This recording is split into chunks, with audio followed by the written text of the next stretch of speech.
All right, guys, welcome to the Kissing Annie podcast. I'm hanging out today with my buddy, Mr. Ngachira.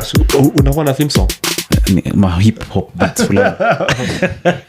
Some free hip hop beats, you guys. I got them on CapCut. You know what those things? Royalty free. You guys. But I don't know if CapCut things are free on YouTube. No, they should. Maybe one of these days I'll get a copyright strike. It depends if the song's already on YouTube and someone has copyrighted it, that's when you get a copyright strike. All right. Yeah. But then you guys, do you have a YouTube channel like your own? It's there, but I don't use YouTube often as a medium. Yeah. How come? I feel like YouTube is good for longer videos. Oh, long form. Yeah, long form videos. And when I do short stuff, because I'm in an age where people have very small concentration spans. Yeah, true. So like it's easy to. So when I use TikTok and Facebook, I'm not Facebook, but Instagram, it works easy. But I if it also like the rushed quality of my videos like is very Instagrammy and nini nature and TikToky. Yeah, but YouTube, like I see there's a dedication, YouTube guys, you have like brought shada kona channel yako. Now we expect every 2 days we need to see. Oh, me now. No, generally, YouTubers are more consistent than the average other social. The other social media, you didn't have as much. They need to constantly produce to showcase content. Yeah, true. We just dove right in. Steve Charlo is also in the building. What's up, Steve Charlo? Steve Charlo alichelewa kama kawaida. You guys, this guy was early, eh? This guy was here by 2:20. I was telling him you're our earliest guest. Yes, but like I'm a sucker for time. Yeah, like if you ukitaka kukosana usinibie pesa. Nibie wakati. For real, guys.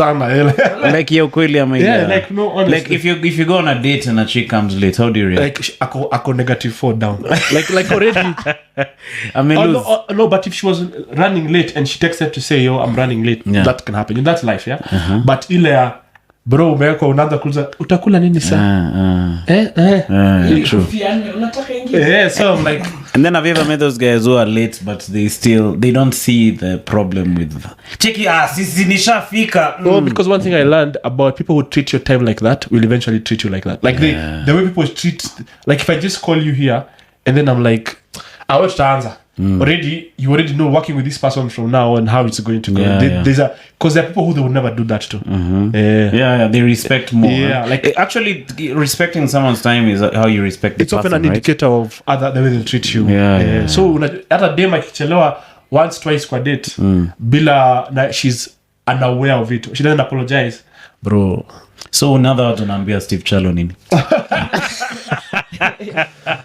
What are you telling this young man? Steve came and apologized. He did? Yeah, he did, and actually said why he was late. Oh, he did? That's a different... When? I'm really sorry. Unajua ile mbaya ni write a letter to the company. Ile mbaya ile upigia tu wewe wasem ko sambo sawa wazi true. And it's a very I usually feel bad nikichelewa. I am nimekimbia true. And it's a very African thing, you guys. Yeah. Like our culture has really made normalized being late. I think also it's because it's like with Europeans and guys in the first world, them where they are in the world, their days and nights are not equal like ours. Like they can't, it can be 4 p.m. na kuna giza. Yeah, it oscillates, huh? Yeah, so like and they have a very public system of transport that depends on time. You see, e bus 11:09. Yeah, true, yeah. Okay, hata 11:09 bro, your bus hata ikiwa empty, it's going. But here it's like hata mat zetu najua itakungojea tu. And then I realize people also they adapt to who you are, eh? Yes. Like if they know you're a guy who keeps time, they'll keep time accordingly. Yeah. But if they know you're a guy who comes late, they won't. They like whatever. They won't keep time. No, but it's good to have you here, man. In fact, I was telling you before we began that there's some things I've always been curious about you. Yeah. Like I remember the first time I saw you was at the Blues. Yes. Blues is a place where we used to do stand-up comedy. Yeah. So you came in, you're the chick called Mombi. Yeah. And then you got on stage and did like, I think 7 minutes. Yeah.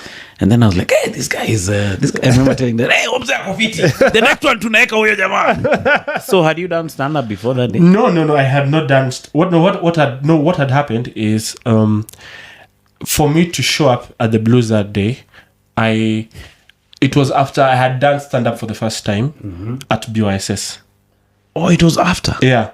So BYSS had done an audition had sent out an audition for if you think you're funny, we're looking for stand-up comics. And there's a girl I was trying to take there, but I couldn't afford the tickets. So the only way I could get the tickets was to send in an audition tape of myself auditioning for stand-up comedy. But how did you think you'd do stand-up? Had you thought about it before? No, like I used to MC people's gigs, like poetry gigs. I was big in the poetry scene. So my friend Ivan Ivan Irakoze. Yes, he's big on poetry. But so every time because poetry is very deep and introspective, I'd come and be prepared a more lighthearted to the, and so I'd just make jokes once in a while. But I never thought about stand-up comedy as an art at all. Yeah, it came to me very randomly. It wasn't I used to watch. I'm not those guys who used to watch Chris Rock and Dave Chappelle and said this is who I'm going to be. No, Cheki, I saw Richard Pryor na nikasema that is who I want. I think I'm going to play a game with you. Every time you say Cheki, I'll take a sip of water. You guys need a whole jug. So you guy, you remember Long John? Yes. So Long John was telling me he saw Richard Pryor. Yeah. He knew that that's what he wants to do. And same with Eddie Murphy. And me, I saw Trevor Noah. It's interesting. Like I'd seen them, but I never thought I could be them. You know, like I'd consumed the entertainment and I thought these guys are so cool and so funny, right? Yeah. But I never really thought of myself as a stand-up comedian. Yeah, it was just a thing that I enjoyed consuming. So how did that gig go for BSS? When we went there, I didn't do like, I wasn't like an amazing comedy. It's my first time, of course, but I was happy because we were the curtain raisers, and then it was a BYSS that was in the middle of Arboretum. Oh, okay. So it was like saying comedy to a crusade. What wameka. I think I saw pictures. Yes. So after that, I remember because the way they had scheduled it, we were not comedians. It was a comedian, a musician, a comedian, a musician. So Mayonde was going before me. So I went on stage. I was like, "Hey guys, I know I've made you know that Mayonde is curtain raising for me." So guys, I think that was the only joke guys laughed at. Oh yeah, that's a good joke. Yeah. So now after that, that's when I met Shiko. I met Maina Murumba and I met George. So because Maina Murumba was performing that day, and so was Shiko and I think Justine. I'm not sure if Justine was performing. So, but what happened was George Wawero was Murumba's date for the for that plus one. Yeah. So he got a ticket. So he was his plus one. So the funny thing was, I was in primary school with George Wabero. Oh, primary school? Yeah, but I was in Nyeri Primary. Yes, but I was in... There's a school called Nyeri Primary. Yeah. I was just guessing. Yeah, so it's actually more Nyeri complex, but it's called Nyeri Primary. Yeah. Okay. But I was in high school with Murumba. You were in high school with Murumba? Yes. So what the heck are the odds, you guys? Yeah. No, our high school was funny. Ribia was a class ahead of me, then Murumba. Seriously? Yeah. Which high school was this? Kembu High. Yeah. So you and then now you're meeting these guys for the first time from different places at the same time. We left school. You see. So they tell them they're comedians. I'm like, what the heck? Like I don't remember them being funny. You know, like yeah. So like, but then I had seen clips of them because I was really nervous about when going to BYSS and the guys I'd be performing with. Yeah. So I went and searched Maina Murumba. I searched George Wawero. I was like, oh, who makes these guys? Yeah. So then I started seeing they had put some clips out there, and I was like, yeah, I'm not performing with this. These guys are good. You know, like, because I remember watching Maina Murumba as a comedian and asking myself, what am I doing with? What is comedy? Yeah, because that guy, man. So when I watched Maina, and I was like, eh. And then when I came to the Blues that day, I watched you. So you and Maina were the people who I always used to say, like, I want to be like this guy. Like these guys are.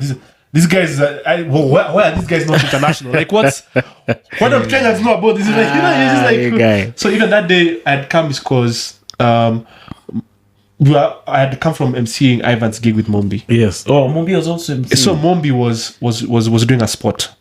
Oh, at Ivan's, because Mombi is a poet. Yes. You should check out Mombi if you haven't. Mombi poetry. Yeah. So she told me, yo, can we go and check it out? Yeah. I'm like, to me, hata nilikuwa nimeambiwa there's something happening at the Blues. So we left Evans, then we came to the Blues, and that's how I saw you guys for the first time. And how did you go up? I don't know. I was just told, someone said, do Jama by this buyer. I was like, Because I remember you wearing a leather jacket. You remember? yeah, was it a leather jacket or the Masai one? I don't know. No, it was a leather jacket. Then that's when I went up, and I was like, hey. So did you do the same set that you did at BSS? Yes. Did you have that joke for Dick? No, that came like way later. Oh, that's a new joke. It's not new. It's like probably I came up with it like 2019. That was, but when starting comedy was August 2018. Yes. Because me, one of the jokes I remember is that one, your Dick. No, the jokes I used to do that time was a joke about how, like, when we get older and we're still like ODs. And we have Alzheimer's, and our kids are wondering why we are always like this, and we have to tell them we don't remember how. Like, they were bad jokes. Like, I have those clips, and I look at them to remind myself how bad I was. Is it the same joke? Sorry, now we're discussing your jokes. Is it the same time you did the one for crossing the road? I mean, that's also a new joke. That was like at least now after that, started getting into the. When I started sitting with guys and they were saying things I didn't understand, like set and beat, and I'm like, guy, what's all this? Premise. Yeah, I mean, because it's joke, bro. Yeah. But I was check. I feel like hiyo ni ya poetry, hiyo Structure. structure, Scene. background. Ya poetry. Ukikuwa comic ni way juu poetry kuna beni rahisi. Like, you already know in poetry you already know. Oh, so even in poetry you used to know what will make people laugh. So is it funny poetry? So poetry, I remember I was so into poetry. I was number 2 at Slam Africa, right? You're number 2? Yeah, when I was doing Slam Africa. I think the 52nd, I don't know. And Slam Africa is a big deal. Yeah, it's a big deal. Yeah. So fact, you're there with Kina Goofy. If you look on YouTube, you'll see a random it was looking for Jerry. Where I look like this guy, just skinny and hair in a bit, yani shirt in a baggy. Yeah, so like I'm not saying I'm a bit, I'm skinniness to no, lakini I'm a bit. No, but ukitaka kujua Mungu ni mkuu, just go on YouTube and look for Looking for Njeri Ngachira. Yeah. So, but I've seen some old pictures of you. You used to look a bit smaller. Yeah. So you unajaza hii shati kiasi. Steve, there's hope for you guys. Yeah. So yeah, I believe that I was beardless. I was like, it was even the beard that used to grow. Yeah, so there wasn't enough food like that time for the beard to grow. And so alikuwa kababu. Yeah, you're just some guy. So I used to love poetry so much. And so, but the problem when I was at Slam Africa, the judges kept saying, there's too much humor in your poetry. Oh, they were saying that? Yeah. You see, like sometimes, because poetry is very solemn. You're talking about injustices and guys are like... Yeah. In fact, sometimes I used to think poets are angry. Alifika, akasema, nifike ama nifikra. Oh, guys are like this, eh? Yeah, so, in fact, most poets they have that anger thing. Yeah, it's cheki nikakuwa pale nikamwambia ingie ndani, nikasema stoki nje na kuja hapa ndani. And then they like complaining. Second checking. You guys will need a jug of water for you guys.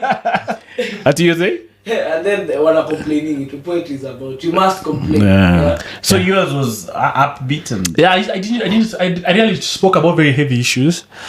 I talk about politics a bit, but I talk about just being in Nairobi. I talk about love. I talk about just the things I talk about even in my day-to-day comedy. But then poetry also now poetry has also become a very woke space, right? Yeah, true. Like it's a space now where the spoken word scene in Kenya is it's pronouny. Yeah, it's like activism. Yeah, it's very activist in nature. And I don't blame them as much. It's because also when NGOs came to that space, they said they'd give money to the people who are more, like we need you to write a poem about, like we need to write a poem about poverty. We need to write a poem about gender identity. Yeah. Things like that. So eventually it's easy for, I think even, it's not like Slam Africa, the women one is not even called woman now, it's called woman with an X, woman. So that now it's... Yeah, exactly. So that's what I'm saying. It's a very woke space now. I'm happy I left because you'd be limited to a certain degree, but right? Because I obviously will follow the money, right? Because I adapt accordingly. I understand. Sometimes I like moving with the market forces. I'm not very... Yes, I'm an artist at heart, but I am a citizen of the world. Yeah, true. Like sometimes I need to eat. Yeah. So like there are days I will, there are things I write for me and the craft, and there are things I'll do for the next meal. Yeah. So when you were leaving, it's just when it was shifting into a deeper level. Yeah, it was shifting into it. Also, like the guys I used to perform with, but are still really doing well, are the guys like I remember Goofy. We used to perform with Goofy a lot. Mufasa. So I think them they stayed on the. They have brands outside that don't need that. Like them they sell out shows. You see, Goofy will sell out KNT. Mufasa will sell out Alliance Francaise. Like they have that capacity of selling out. Yeah, I remember when we were starting out with the English Comedy Club. Yeah. We didn't have places to perform, so one of the places we used to want to get spots is the Kwani Open Mic. I remember Kwani Open Mic. Yeah, so we used to go there. It was at Chester House. I remember, yeah. So we go there. The old Kwani Open Mics, you can see me on some of those clips. Uh-huh. Yeah, I'm on those. Yeah, so we go there early and look for spots. Sometimes we get, sometimes we wouldn't get. We used to think that the audience for poetry could get us. So we used to look at poets like, I need these guys. And those guys were jazzing venues. Yeah, they were. No, poetry is... And then... Yeah, also... It's still big, huh? Because I remember the first time I saw English comedy in Kenya was when I attended the Brian Njoro show. Yeah, he was one of the pioneers. Yeah, and that time, and that was my poetry friends who were going to be part of it. So I think they were trying out some sort of they wanted to do a combination of stand-up and what did BSS do? Improv. And improv, yeah. So that's when I saw they were trying it. Then I'm like, oh, okay, this looks interesting. Yeah, so that's when I saw Brian Njoro that time. Brian Njoro used to do gigs alone. Yeah. When I was at Churchill show, he used to invite me, and because of politics, I never used to go. Because those guys used to say, "Usichape show ingine, chapa tu hizi zetu." I think that thing kills industries. It cripples. When you get that space of don't perform here and there because of I saw it happen in poetry. I've had rappers talk about it, and I think even like whenever in any art scene where there is that ni kama hiyo ndio ilifanya kina Tupac oliwe. Yeah, true. When you are the death beef. row, bro. Yeah. So like there is that aspect of. But does it always happen? I feel like because of human nature. Yeah, so it's sort of just crops up. Yeah, human nature. Factions are part of human nature, but sometimes you need a wise hand. Yeah, like for me, I think comedy is too small, especially on this side of the planet, to have such a like the pool of people that come to watch comedy shows. Yeah. It's a very small. Yeah, so like pool. We hear we have beef with Churchill comedians. Do you have beef with those? I'm like, we were talking with this South African comedian. Her name is Celeste. Celeste Ntuli. Celeste Ntuli. She's like, me, I know I'm funny. Okay, I know I'm funny, bro. You don't have to tell me. But one of the points I really liked, she came across that I never really thought about it well, was when you're a comedian, your competition is not other comedians. Our competition is all other entertainers. All right. You see, like, your competition, Emmanuel, is bien. You see? Because he's gonna... We are both entertainers. Yeah. The day for Soulfest, and you have a show, they have to decide where am I spending my money on. Yeah, true. In fact, there's a day we had a show during Soulfest. Exactly. So it was so funny because we just met Celeste the week before, and then that happened. And like she was so right? The fact that our competition as comedians is not other comedians. Like, and there is enough for something just Bruno says. We can never laugh too much. Nimechoka ya kucheka. Yeah, true. Yeah, so like there will always be enough space for every comedian. In fact, while you're talking, I was thinking about something which has slipped my mind, you guys. But it was something to do with I was thinking. I remembered. I normally find it really nice. In fact, I think I've had this conversation with you. When your fellow comedian reaches a higher level, it's always nice because other people in the scene benefit. Yes. You get? For instance, you did TMI. We'll talk about that. But you called me on that. Yes. Trevor Noah went to Uko Daily Show and he called a couple of comics from... so a guy from Uganda, some other guy also from Uganda. So I feel like it's a symbiotic thing. Yeah. If you maintain good relations... Obviously, when I'm sitting down somewhere, I'll be like, there's a guy called Steve Charlo. Let's call that guy. Like, there's always, and then how laughs, like feeding laughs, the laugh machine is so hard. Exactly. Like one person can feed you can't sustain. Yeah, you can't sustain that. Ati me peke yangu ndio nimeshikilia hii. It's not sustainable. You can't. You'll die. Yeah. So it's always better if everyone is going up. Like I wish during that time, in retrospect, that I went for those Onjoro shows. He used to do them alone. Like he was the only. So he'd do a show for like 2.5 hours. Yeah. I think that's why even when I started going to Njoro's shows consistently, when you invite me for them, you know how guys host. Yeah. You know, like Njoro would have 4 comedians, but he do 30 minutes between every comedian. Yeah, that guy had become a beast. We are like, bro. In fact, guys used to complain. So like I used to see, I didn't understand why, because this was still budding in the scene, and I used to look up to guys like Onjoro to be like, yo, okay, this is funny. Can I get a thank you very much for honoring me with a space here. If you thought I was funny, and so that would really help when that's now from what you're telling me in retrospect, I can understand why he had that stamina to do that much. Yeah, true, because he was carrying the industry, as they say on Twitter, on his back. Yeah. Solo, maze. Yeah. So you should get Onjoro on here. Yeah, I should. Yeah, I'll give him a call. If someone who can have a good story around comedy, ask him. Yeah. No, that guy has gone through like the trenches. Exactly. So the day. Huh? Are you there the day we were almost beaten up? By who? Apale outside number 7 by some South Sudanese guys. No. Why? Hey man. He took one of them. Yeah. So like I show up. We're looking there, and then all of a sudden these guys show up. They're just passing by. I'm like, hey, these guys. Oh, they're just passing. They're just passing. Hey, then these guys are big. They're like, then Onjoro is like, hey, I say you are big. Yaje na hata bado wako shule hapana. So see, these guys had, like South Sudanese guys are very sensitive about when we make fun of their of them being tall and doing kid things. So they just came and surrounded us now. Oh, seriously? Yeah. So now, and how many are they? Like there were like 7 guys. Seriously? Yeah. And so now Onjoro is not a guy to back down from a fight. She's like, yo, nimesoma kwenye nimesema, I see. So now me, I'm trying to push these guys away from each other. So the other guy decides even me he's going to now work on. He'll fix you. Now he says because this is clearly a team effort. Now there's another guy who me nimepoa ni start pigana na huyu. The beauty was there was a Kenyan guy there who was a fan of TMI the show. Oh, it was that reason. Yeah. So it was during the roasts. So this guy shows up and like, Ty, is that you? Like, oh, guys, leave him alone. Leave this guy alone. So that's how you got out. Bro, we were by ourselves because we were a big group before there. But in that moment, it was just me and Onjoro who had been left. Yeah. So what happened? Even the Sudanese left Onjoro. Yeah, they were like, "Yo, guys." So he calmed them down, and so like I calmed Onjoro down. So now the guy who knew us. Oh, okay. So because he screwed me, I calmed down Onjoro. And like, "Yo, guys, okay, you bounce, we bounce." So after we left Onjoro, but you guys, those guys are normally, maybe because of the trauma. Bro, I'm not fighting child soldiers.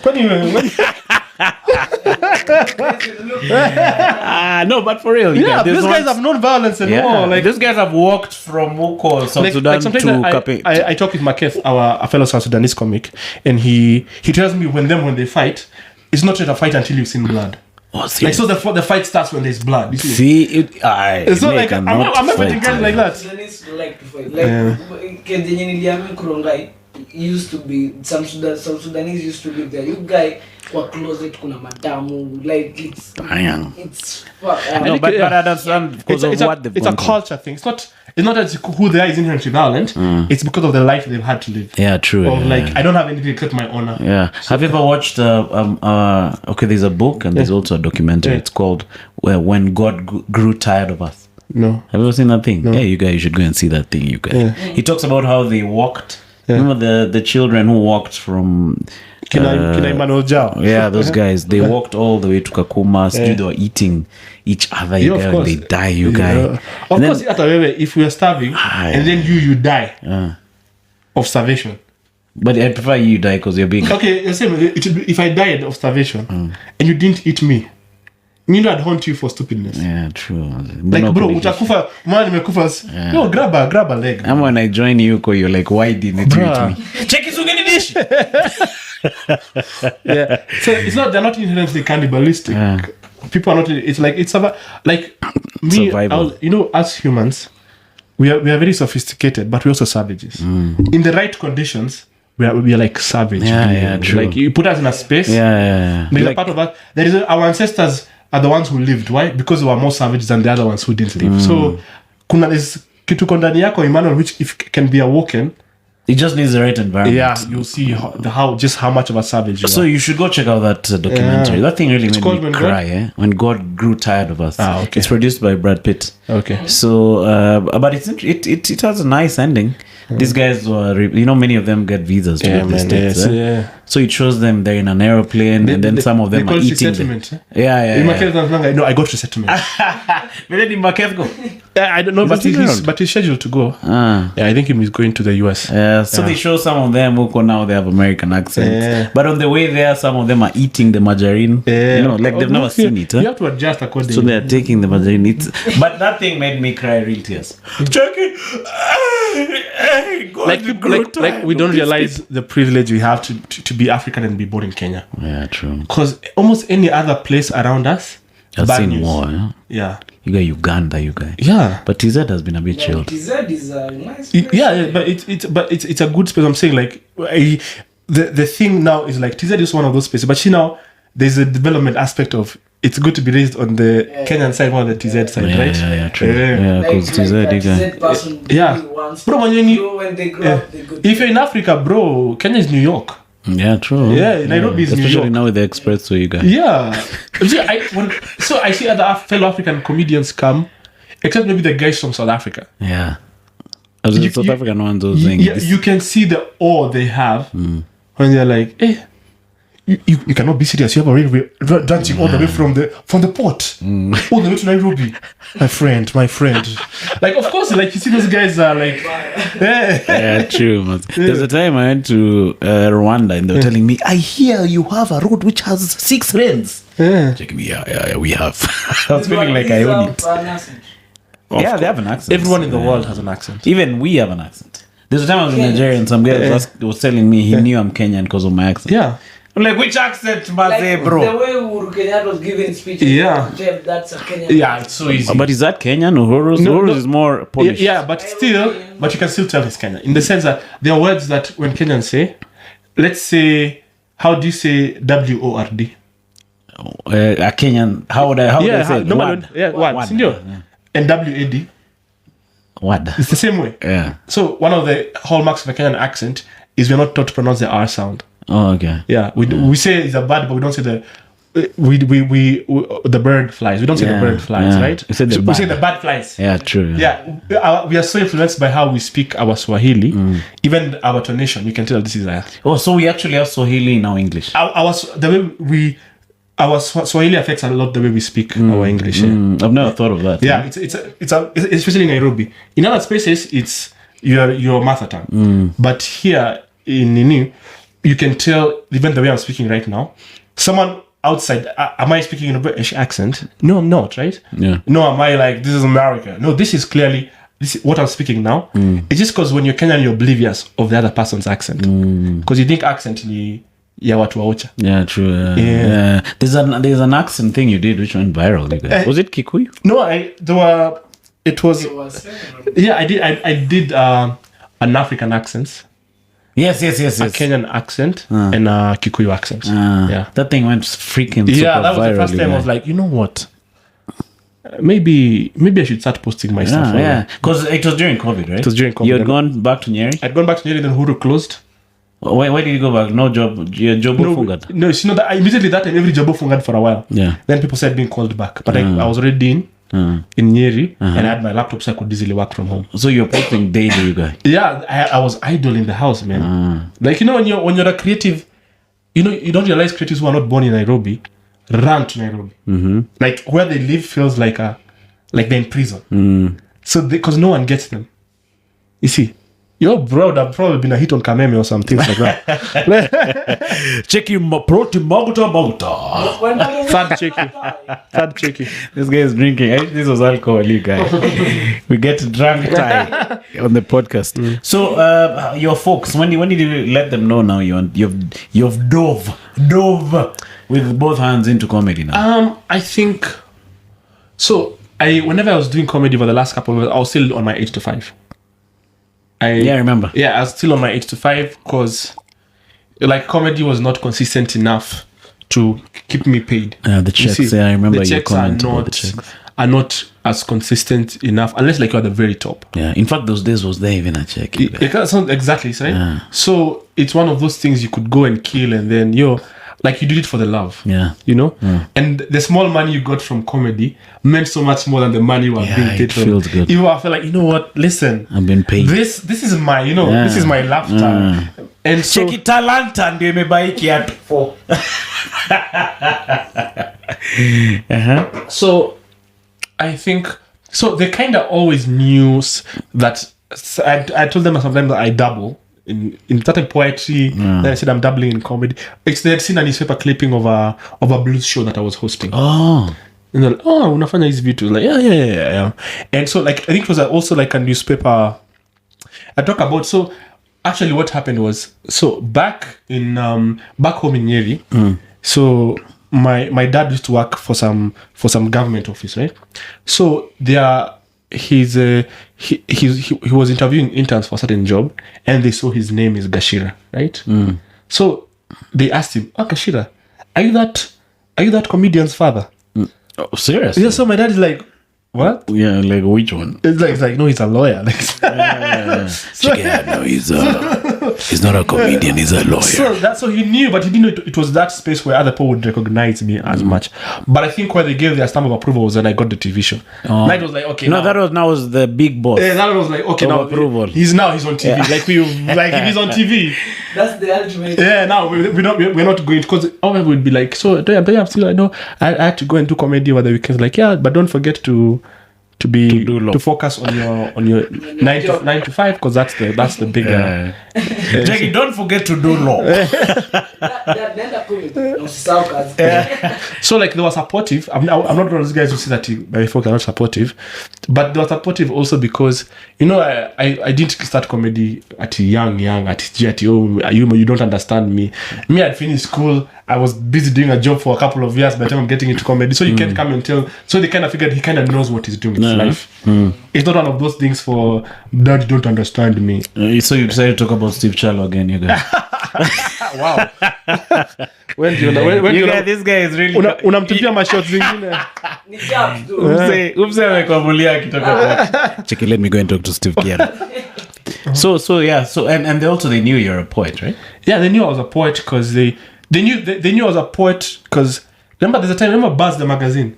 Yeah. Kitambo, it used to have like a section of poetry hapo juu before you start. And so one of the times I had submitted something. So my dad was like, is this you? Yeah, this is me. Oh, okay. So it was on Buzz. Yeah, so like a small section. Then it's so Ngachira, like, because if you're called Ngachira, you're related to me. Yeah, how many Ngachiras are there, you guys? The few who are there are related to me. Because I've never met any other Ngachira, you guys. Yeah, exactly. So it's like one of those names. You're like, even where did my granddad get it from? So your granddad is the original Ngachira. Yeah. And before him, we don't know. He died when my dad was like 6. the original Ngachira. Yeah, so we didn't get to know where that name came from specifically. No. Yeah. What does it mean? It means it means lawyer. Like I go Shira in Kikuyu is kesi. So this is one called Washira is mtu wa kesi, but Ngachira nasema na mimi hukesi. Yeah. Oh, that's so you guys, you're right up the Ngachira alley, you guys. I guess. Yeah, that's so interesting. Yeah. So TMI with Ty, I even didn't figure that, but this conversation is just flowing. So at that point, did they used to watch the show? Kina your dad? Religiously. Religiously. Na leo kwani Mamito hajawekwa? They used to have favorites. Yeah, they like Mamito. But I'm saying they were, when I told them about it, especially because I was quitting my job, I didn't tell them about it until like I was sure. Like what made them call is because NTV said advertising the show that it's coming. So I was told, nimekuona pale kwa TV. So I had now to call my folks and tell them, oh, by there I'll be on TV. Because guys, I started telling them, I think I saw your son. Yeah. But how did it? Where did all that stuff come from, you guys? What the TMI Manenos? The TMI Manenos came when I think I remember during the towards after COVID, comedy had really picked up. Remember? Yeah. In fact, guys were selling out shows. Stand-up comedy had really, because we had the opportunity of, you couldn't club, and stand-up comedy is a sit-down kind of fun. Yeah. So it was okay. It wasn't a mingling kind of fun. You could sit down and listen, right? And that's when I think Two Grapes was becoming really big, and now everyone was trying to get into a piece of the comedy cake. Yeah. So what happened was the producers of that show, they're called Pilot Media Initiative, had been trying to have a show like that one on TV for a while, but they wakakosa comedians, ama wakakosa funding, as they didn't get the comedian they wanted, the team they wanted, the writing team they wanted for. They've been looking for a while. They had been looking, I think, for like a couple of years. Seriously? Yeah. So, and also funding came at that time for the show. So what happened was it was that time when we were at number 7. Yeah. So and I was having a really hard day at work, and then Doug came into by the kuna wazungu fulani wamekuja we perform tour wa kucheki Madogi. sikuenda up. I was like, yo, Doug, I've had such a bad day. I did not feel like I was tap dancing for the master. You know, it felt like, I know you're tired, but you have to go up on stage. So I kind of felt some kind of way about like, you just go. That time was with Eugene. I think Eugene was trying to pitch for him to be the producer of the show. Oh, okay. Right? So when we are there, so Doug later tells me, hey, unajua. So Doug introduces us. Did you go up though? No, I didn't go up. Oh, you didn't go up? I didn't go up. You were serious about not going I was up? not going up. Yeah. So like, I was like, I sometimes I can be very stubborn. I know that about myself. Like if I decide this is the path, not in a way that I can be convinced otherwise. If I'm fully convinced about this is the way I should do something, then I'll do it, or I won't do it. Because I was having work was really like killing me. I was feeling like I was being treated unfairly at work. So when I came in, I was like, I just wanted to be with the comedians and laugh. Yeah. You see, so ikaanza kuambia hata panda hapo juu. And that time number 7 was a bad ground. Yeah, it was rough. Yeah, it was rough. Like rough it wasn't that where you'd relax and do comedy. It was I'm going to fight for my. You see, it was not a relaxed spot. Never better. No, it has had some good there. But then that time it was like rough on a consistent basis. It was bad. Like I wasn't feeling bad for these wazungus who've come. I was thinking they'd come for either stand-up collective show ile tunafanya huko nini ama the wildly. Like just to come and see. I felt it was a bad representation at that time of our scene. Yeah, true. I remember that day. I remember them. I remember Shiko went up. Yeah. I remember I was the one hosting, so I was receiving the brunt of the blows, you guys. Come on, when you're hosting something like that, I'm sure they want to impress them. And Emmanuel, try and put up the energy. You know, when you're hosting a gig, when you're getting such pressure, it has to be the worst thing you're feeling. Yeah. Because you're trying. Yeah, true. I used to do that hosting there regularly, and it used to work on me. Yeah. Because it was really, really hard. Also, I think for you it was good because you taken quite a break from comedy that time. Yeah, true. So I remember asking guys, does Emmanuel still do comedy anymore? So then when you came back and were hosting, I was like, this is good. Let him fight for his. Let him fight for his. I earned back my stripes. So what happened? So now we meet. We say hi. Oh, these guys say, they're interested in doing a show. I wish you guys the best and sawa. Hallelujah. Yeah. So later on, when we I think Doug was the one who kept in touch with them. I think Doug took them out for a couple of beers. And then they're like, these are the guys who I think would do well on that kind of show. He showed them a few. So those guys went and watched all my clips. Yeah. Or I'd ever posted from CG. So they watched, especially the stand-up comedy clips. Because that time, I was one of the few comedians who had like put up a lot of material online. Yeah. So they went and watched all the clips. And so one day I get a call from a guy called Gado. Like, hey, you show up to this place. I hope it's not too late to call you because I know it could be a bit far from where you are. Can it show up right now? It was like I'd show up. It was like 2 show up at 4. You see, we need to talk. So where were you? So that's the beauty of it. So that place was like 200 meters from my office. So it's like that I was telling you from Kuja's G Best Western. Me, I'm walking on Lenana Road. Yeah. So I just walked to across. Yeah. So I just ile unaambia ofisi give me a minute. I'll be here kidogo. But I'm sure you knew in your heart that it's something to do with that show. Right? No, I knew it was something to that show because Daga told me they might call me. So me, I wanted to be a writer on the show. Yeah. Oh, right. You see. So like I was really excited about writing on the show. So we get there. So Gado is late, as the African he is. Yeah. But the Wazungus find me. So I think they're impressed that I was there on time. So they found me just waiting for them. See, the video was supposed to be at 4:30. They came at like 4:50. So for 20 minutes, I was just there by myself, waiting. So they were pleasantly surprised. They were pleasantly surprised an African. Check, this is an anomaly. This is not normal. What is he saying? What is he saying? What is he doing? So now we started talking about comedy. That's even before God was showing up. Huh? So we talk. There's a guy called Dylan. A guy called Graham. Dylan was from the US. Graham was from Scotland or Ireland. He had that accent. So like he had that, and then we talk about. So these guys, even by the time Gado had come, I didn't know I was even being interviewed. It was such a slick way. You guys were just chatting. We're just chatting, according to you. Yeah, and then they ask you questions about. Oh, during this interview, you said this and this and what was your thought process behind that? Or during this, when you were writing this joke, what were you thinking about it? What do you think about comedy? So, and I love talking about comedy because that time I had gotten so into comedy was my escape route. You see, people have drugs, so comedy was the thing I'd escape to from work. Yeah. So now we talk about comedy. I was reading books on comedy. Remember, I was sharing PDFs on the group. Man, yeah. So like, so I was like, check it, PDF from Ty. Check it. No, jamaa ko serious. Also, because that time I used to feel I felt at a level I had not reached. When I'd see you, Doug, and all these guys, and I'd feel like I need to, there's a place I need to get. I'd given myself until a certain, when I turned 30. My 30th birthday was the day I'd given myself, if this is not working, I'm out. I'll just go do other things in my life. So like I'm giving this thing my all. Hata nakumbuka nikiomba unajua vile ile ni watu wanaambia Mungu hii ndio mikakati mimi nataka kuweka. So nikasema Mungu sasa mimi I don't know because 2018 before I started remember because I used to MC at my church. So when I would MC I remember asking God, hey, guys think I'm funny, but what do you think? Like, give me direction with this thing. That was January 2018. Then I decided stand-up comedy in August 2018. I had forgotten about that. It's only in December when I was hosting BYSS in December 2018 as the official host. I remember in January telling God, hey, Maze, I need to do something with this comedy thing. I'm like, hey. But generally, so I chose myself now because I felt I was stagnating. Like, I was not moving. Yeah. Years, months, I'm just at the same place. Oh, blues, happy. Hey, to do to happen. Yeah. So then, like I said, hey, I'm giving myself until I turn 30. If I turn 30 and this thing is not working, I'm out. So... And you're how old at that time?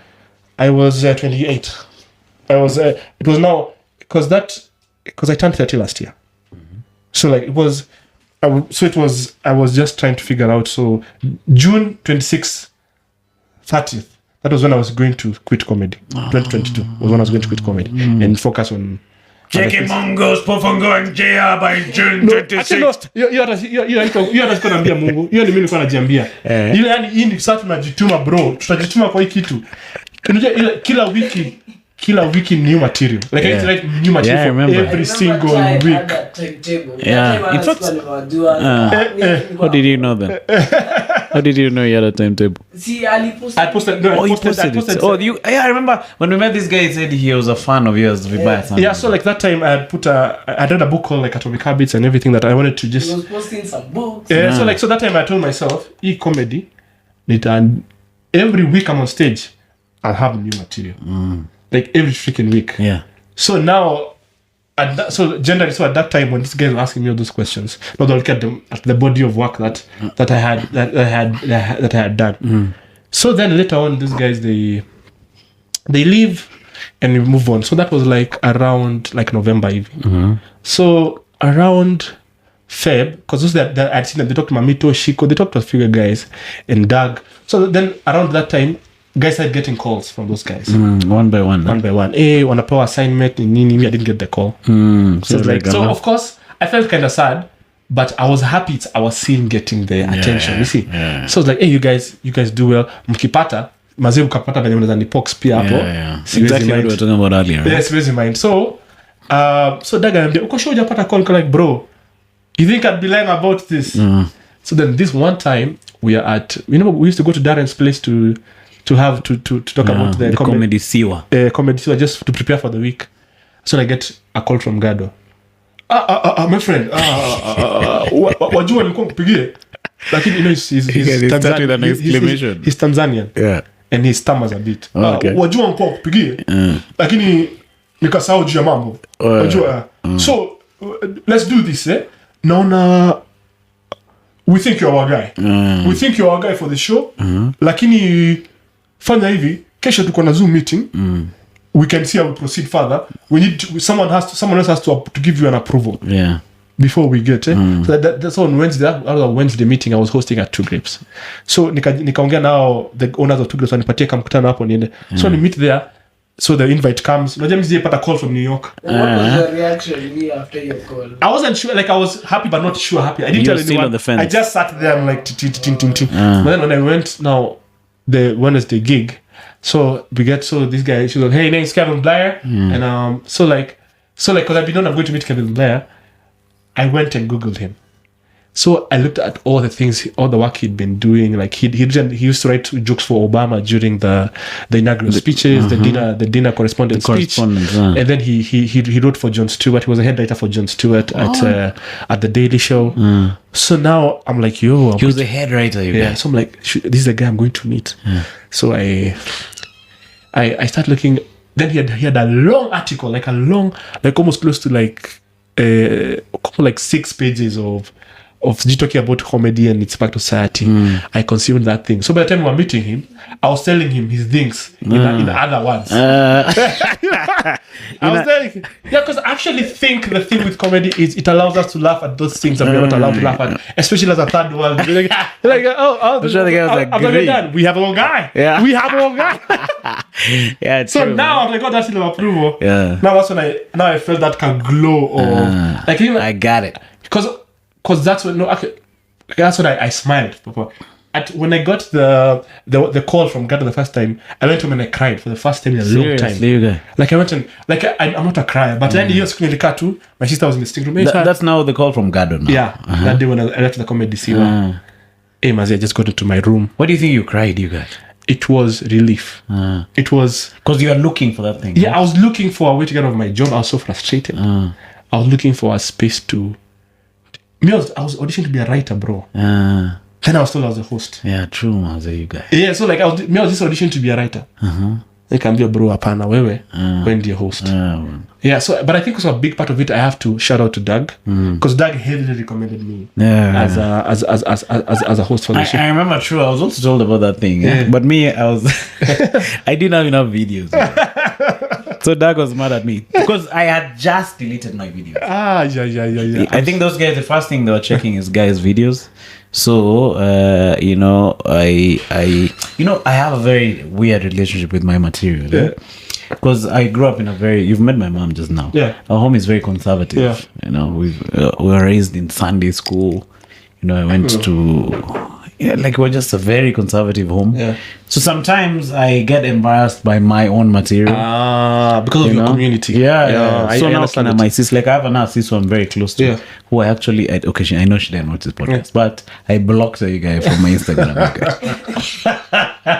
Checking me, block. So she didn't see some of those things. So at that time, I was going through some, one of those moments. I'm like, I don't like this material. Deleted everything. So Doug one day called me, like, "Wait, kwani material yako iko wapi?" Cheki me, kwa nini? Cheki silikwambia kuna wengine wanatafuta writers sijui manini. So I was just throwing that in. Yeah. So now the next day he's told you're the guy. Yeah. What happened next? So now wait, I want to know. So you go on a host. Yeah. So you get the call in the middle of the show. Bro, the way I hosted that show. Yeah, you killed it. Bro, I don't think that show has ever been hosted the way I hosted it. You know the confidence that came with it. Like I was putting my leg on the stool. You guys are losing. Do you guys know? You hosted the Do you know nimetoka kuongea watu wa Daily Show sahi? Unajua hata remember that day is when it was I think a year ago. Probably a year ago today. Or some around this time. Because when I went and I was also doing a Valentine's gig at a place called the Social House. Yeah, I remember that gig. Yeah, so I asked Shaz to open for me that day. So when she did, was it around the same time? Yeah. So now when I called, because it was Valentine's. So when I told Shaz is a really amazing comedian. Yeah. So I told Shaz about it, like Shaz, unajua watu wa Daily Show wananipigiana. Hey, you know how Shaz is that babe who, like, when she talks about, like when she goes on stage, she talks about sex and all those things. Bro, I saw another side of Shaz. That woman hugs me and starts praying like an evangelical woman. Seriously? Yeah. Oh Lord, we have waited for this. Oh Lord, you guys. Bruh. Yeah? I'd never seen that side of Shaz. Damn. I'm like, Lord, and she hugged me. She held you guys. She started praying for Thanksgiving, man. Yeah. You guys should invite that version of Shaz here. You guys. I thought she'll tell you, thank you, baby. That is so good, honey. Hakukuwa na thanking darling. Hakukuwa na thanking the universe. Sijui thanking the chakras. Lichingia marama It was the Cheki rekete rokoto. check it.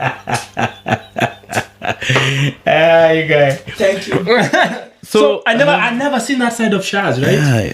So like that whole time when I was engineering, I was transitioning from work. I couldn't tell guys what exactly I was going to do because I was in an NGO space, and they were like, "So what exactly is that you're going to do? So who is funding this?" Oh, you're wondering what you're gonna tell them? Yeah, about the space I was going to because it was a very communal space that I lived. Like people knew each other. People would go for each other's weddings. When you were sick, guys would come and visit. It was a very that kind of workspace. Yeah. Mm-hmm. So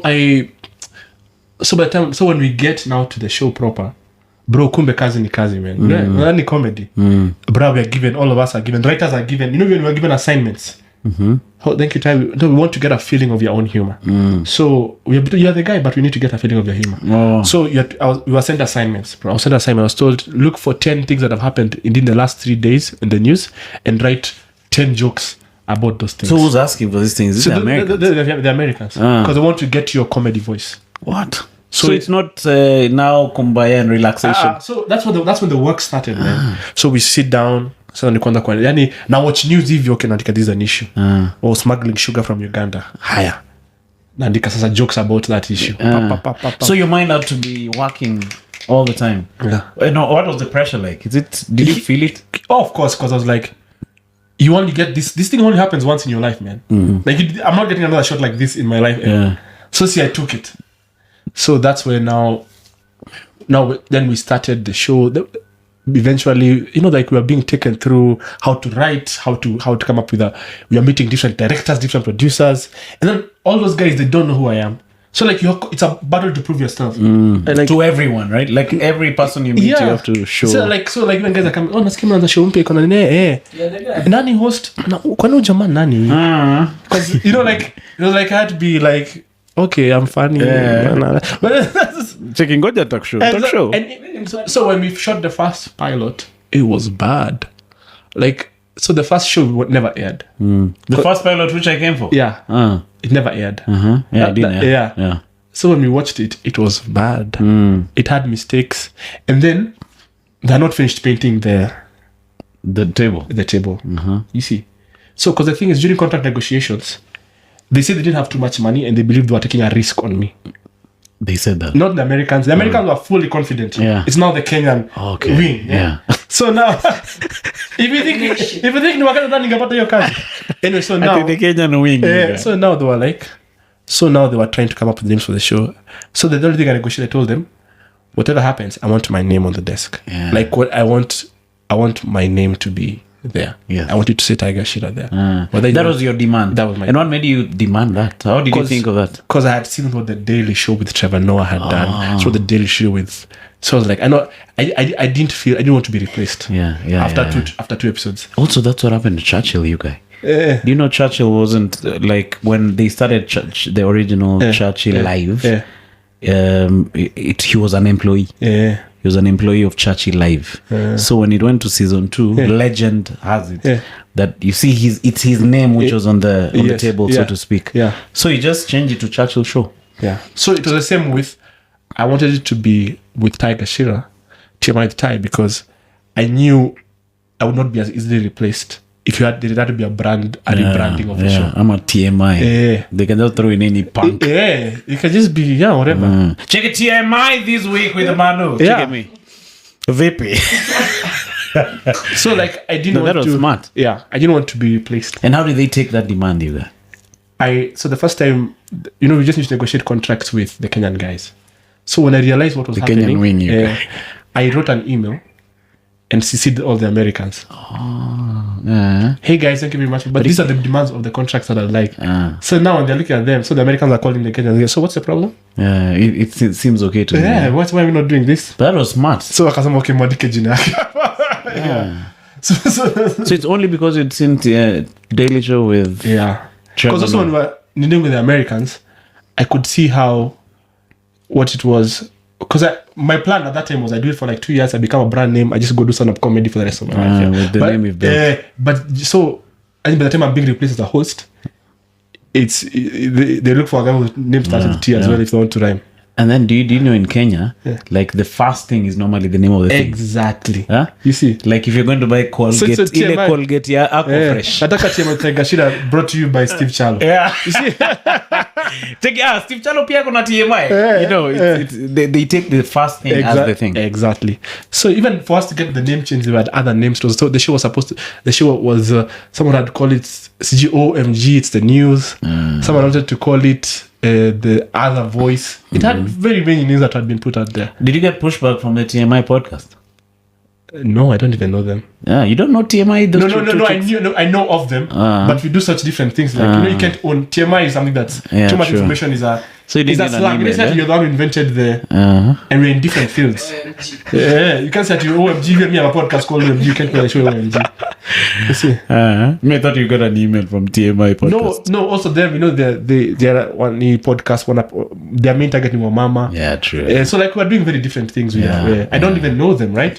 So and I think if they'd watch if it was not a podcast I was starting called TMI, that's different. Yeah. But these are very different. So even I have never even met the people who do it. And now me, the first time I saw it, I even posted it in the group. I'm like, this guy have stolen TMI. You said that because you'd seen the other one. Yeah. I think a lot of that went through people's minds. Also because now the show got the Churchill show spot.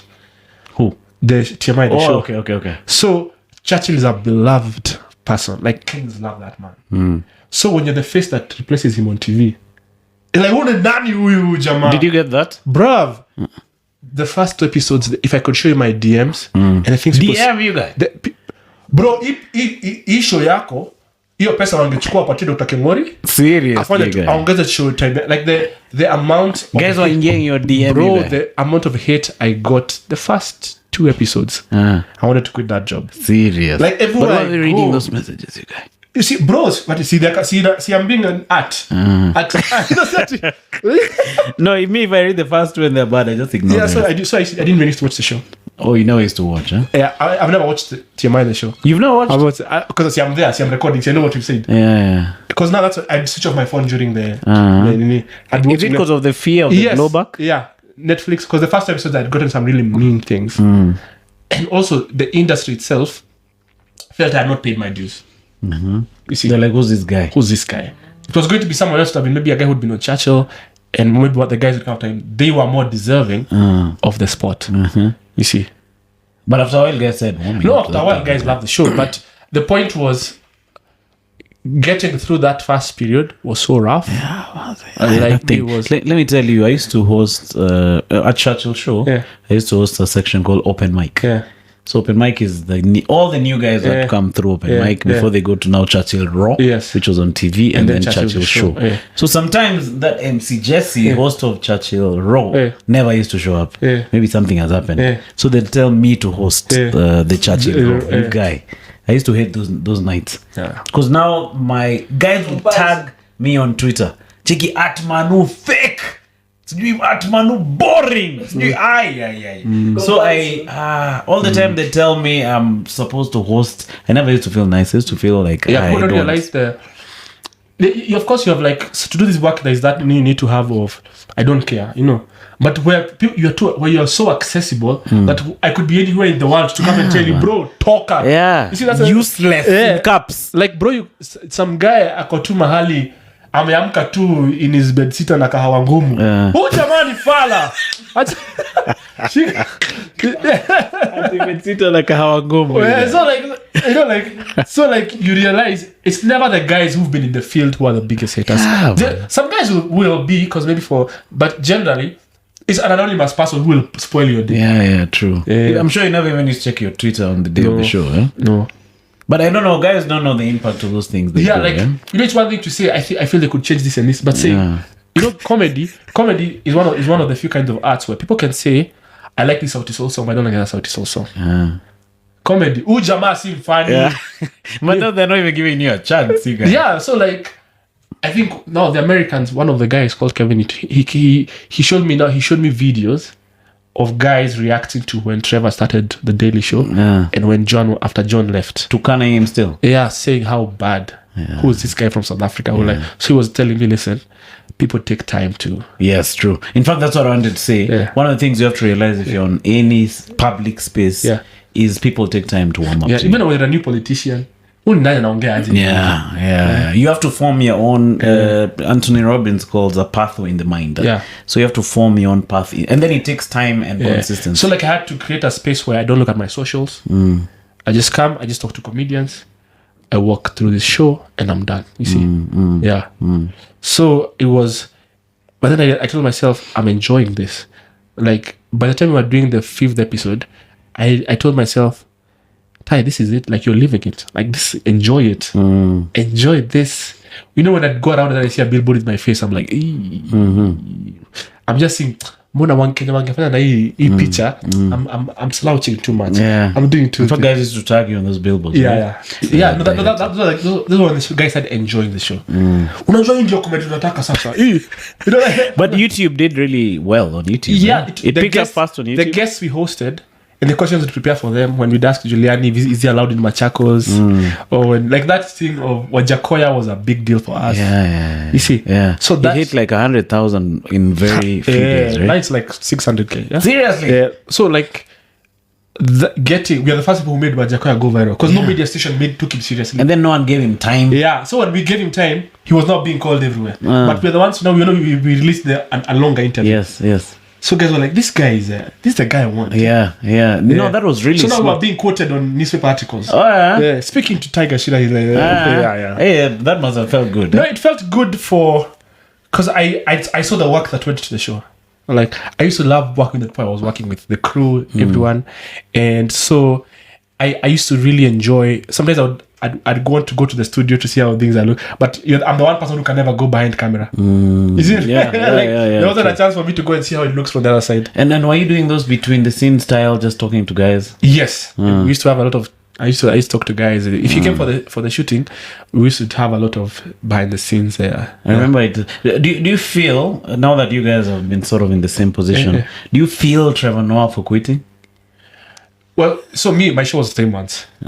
No, I know. But I'm saying the pressure. The pressure. But also, America is different because now Trevor is just in like a left wing talking piece. Only two Jamama Democrats kuongea. You see, put him in that box. Right? It's not like the Jimmy John Stewart days. He was just a comedian. You see, the bit I liked about our show was we were not Azimio station or Kenya Kwanza station. Today we'd make fun of this guy. Tomorrow we'd make fun of this guy. Where it wasn't seen that we were not a propaganda arm of. But I understand why he would want to quit. Because if you listen to him, he says he took a pay cut to join the Daily Show. Yeah, because his comedy was doing really well. Yeah, he took a pay cut to do the Daily Show. Imagine you guys. Yeah. So traveling to doing comedy in Oman, you guys. Oman. Exactly. So if you talk now with Trevor, so you can see how your first love is my first love is stand-up comedy. So do sketches, yes, they can come. So do the hosting the TV show, one can come. But stand-up comedy is the thing that I'm at home, doing. Yeah, because, there's of that Valentine's gig you did last year. You did 1.5 hours, you guys. Yeah, 90 minutes, man. Had you written 90 minutes? Or you just I had written for at least an hour. But at that time, it was my ever best material I'd ever done. And then it was a nice time. Right? It was a nice time. And then it was when I was doing a lot of crowd work as well. I love Pierre Maombi. And then also making guys talk about their embarrassing Valentine stories. Oh, you did that? Yeah. Because I'd give guys shots if they told a story. Yeah. Uh-huh. And then, I was going to go, and then this person said this and this. Can you imagine? Now, you're getting material. Uh-huh. Then it's connected to a joke you have. Unachapa. So you did it like the story party guys. Almost. Remember story party? Yeah. How many guys showed up for that thing, you guys? The gig. Yeah. I had like 100 guys. Yeah. And that was one of the, in our scene, it was one of the successful individual shows that. Oh, because that's what sold out for them. Because you see, Tico was 5K. Yeah, man. That included dinner. Yeah. How much you were pocketing 5G per person? No. They did it. I didn't kupata pesa mingi usiku. You regret, bana. Unaona when you say talk down. Check isikia nikopeshe so moja hapo. No, you see, comparing, they did one expecting that many people. So what we had agreed. Oh, you had already been paid like a standard fee. Because that's how they roll. Because that's not a gig where I'm obligated to over advertise. They have their email guys who they are sending to. They shared the clips of this guy. If you guys want to come, you can come. You see. So now it's a Valentine's treat given by the hotel. So me, I'm there. So like, so they come and see you. So now when I walked to this and I saw all these guys, I'm like, No, but it looked good, man. Yeah, it was I was nice. happy, It was man. nice. It was nice. Yeah. Also, it was a thing where I was just telling my friends that I want comedians right now to get to a space of where we are doing our own shows, a bit like that, to leave room for the guys coming after us, to do the open mics, to do all those other things, because if we stagnate there, they stagnate with us as well. Yeah, true. Yeah. In fact, that's what I was. I think I was talking to Doug about it. I was saying these open mics should be being run by the younger guys. Yeah. And then the older guys do more theater shows. Yeah, like You know? like we are the older guys. We're not pushing ourselves. We should, right? Yeah, like I'm feeling it right now because I feel I'm if Steve comes to every punchline, I'm at every stand-up collective open mic and I'm there. Nam, there's a stifle. I'm stifling him somehow. Yeah? Of course, I still want to go for open mics and get the stage time when I have new material. But if I come again and I'm doing my doggies over and over at an open mic, now I'm stifling growth for the younger guys. You see? Yeah, true. Yeah, there has to be a creation of space. Bye. And then I keep forgetting my train of thought, you guys. Sometimes when you're talking, I'm thinking of something. But I was thinking, let me just take time like Elon Musk and remember. Have you ever watched an Elon Musk interview? That guy can nyamaza for like 1 minute before answering. I'm checking. But what do you think of Elon Musk and the way he's running Twitter, you guys? Me, I was pro Elon for the longest time because I felt Twitter and social media companies leaned too left, too woke, that we needed to go back to a certain middle where like wrong pronouns get you banned. But Al-Shabaab have a website. They have an active Twitter. Yeah, and the Ayatollah. So I'm like, bro, clearly the moral fabric was very left westernized. Do you think the next war will be about these ideologies? No, yes, it already is, but that's not a war we are fighting of. Yeah, Makonde. Yeah, because that's for us. That's the war of ideas is already on. We're already in the middle of a culture war. Yeah, I think so. We're like, so it's not actually the next war. We are in the culture war right now as we speak, right? But ya madondi za kupigana, I feel it won't happen in Africa. Watapigana But we may be sucked in. No, we'll suffer economically, but we're not as, unless it's China, which US wants to come and attack China's railway here. But that's unlikely because if you have like a Chinese military base here, maybe they'll want to. You see, but generally I feel hiyo war ya Makonde na Mavita before ifikie watu wa Africa, especially sisi Kenya, it will take time. Unless it's Iran which has funded Al-Shabaab to come and get a caliphate this side, you know. Yeah, true. It feels so big to some of us because we are on social media every day. Yes, but it's not as big as we think it is on the global scene. Like Ukraine have been at war for how long now? More than missiles are bomb, woman. Yeah, bro, we're shooting a podcast. Can you imagine? That's how. And no, but we felt the impact of that war, so to speak. Chapati is more expensive. Oil. But at an emotional level, we're not as engaged as. That's what I'm just saying. We feel it economic, but emotionally we're not as engaged as Mazi. I hope Ukraine was shinte Mazi. That's like, hey, may the best man win, guys. Like you. No, but it's. And then we're self-sufficient African plan. Like we had really to go to war. Like no, look at Kenya. Kenya has not ever gone to war, you guys. Yeah, so that's what we don't even know what it is. The economy will be always grossly affected in the event of any war, generally. But I'm saying where me and you die because of an attack on Nairobi, that's very unlikely. If it happens, in the short term. If it happens, not in our lifetime. Did you get that when you're on radio? Like people trying to put on TV, rather, or people trying to put you in a certain bag. Yeah, I did because people really wanted me to. Different people really wanted me to. We want our own Trevor Noah. I hate it. If there's one thing I hate that thing. It's the thing for Kenyans' low self-esteem manifests in you. Listen, I don't want you to do well just to do well. I want you because there's no way South Africa is getting their guy, Nigeria is getting their guys, and us we're just here. You see, because people don't. Very few people love Kenyan comedy for Kenyan comedy's sake. They love Kenyan comedy for the ego boosting sake of even us. We have our guy. In fact, they say one of the sayings even I've heard just today while I was having lunch is that you guys are doing this thing in English, so you'll have a more global appeal. Yeah. But you see, there are comedians appealing to those guys in those countries. Yeah. You get, there are comedians satisfying the market in America. Okay, I'd love to go perform there, but first of all, you win at home. You win at home and be the best at it here. And the thing is, how is English limiting me in Kenya? I always ask guys, almost every Kenyan can speak English. Yeah, true. Yeah. They watch 9 p.m. news, but comedy in English is where they draw the line. And also, I feel that narrative of ours, our comedy being a bit nini, is driven by people who don't want us to prosper. Because I always tell guys are watching movies from America and all those things. Guys listen to music from all that places. Yeah. But comedy is where they should draw the line. Yeah. And then guys are understanding all the nuances of those cultures. Like the little things. So language is not the problem. Maybe you can say style a bit, but even then, there's a market for ours. Like, I feel like one thing I admire about the Churchill guys, Yeah. The Churchill guys have their numbers game on lock. Yeah. You see, they understand when they had their time in the limelight, they leveraged it. You see, they may not perform every single week somewhere, but they have the comfort zone of hata nikitoa material bro itapata numbers. Yeah, they translated that fame to direct numbers for themselves. And you have to admire that about them, right? Yeah, so now, and that's our scene now. We are taking the opposite of I want to get good at my craft so that one day I'm known, right?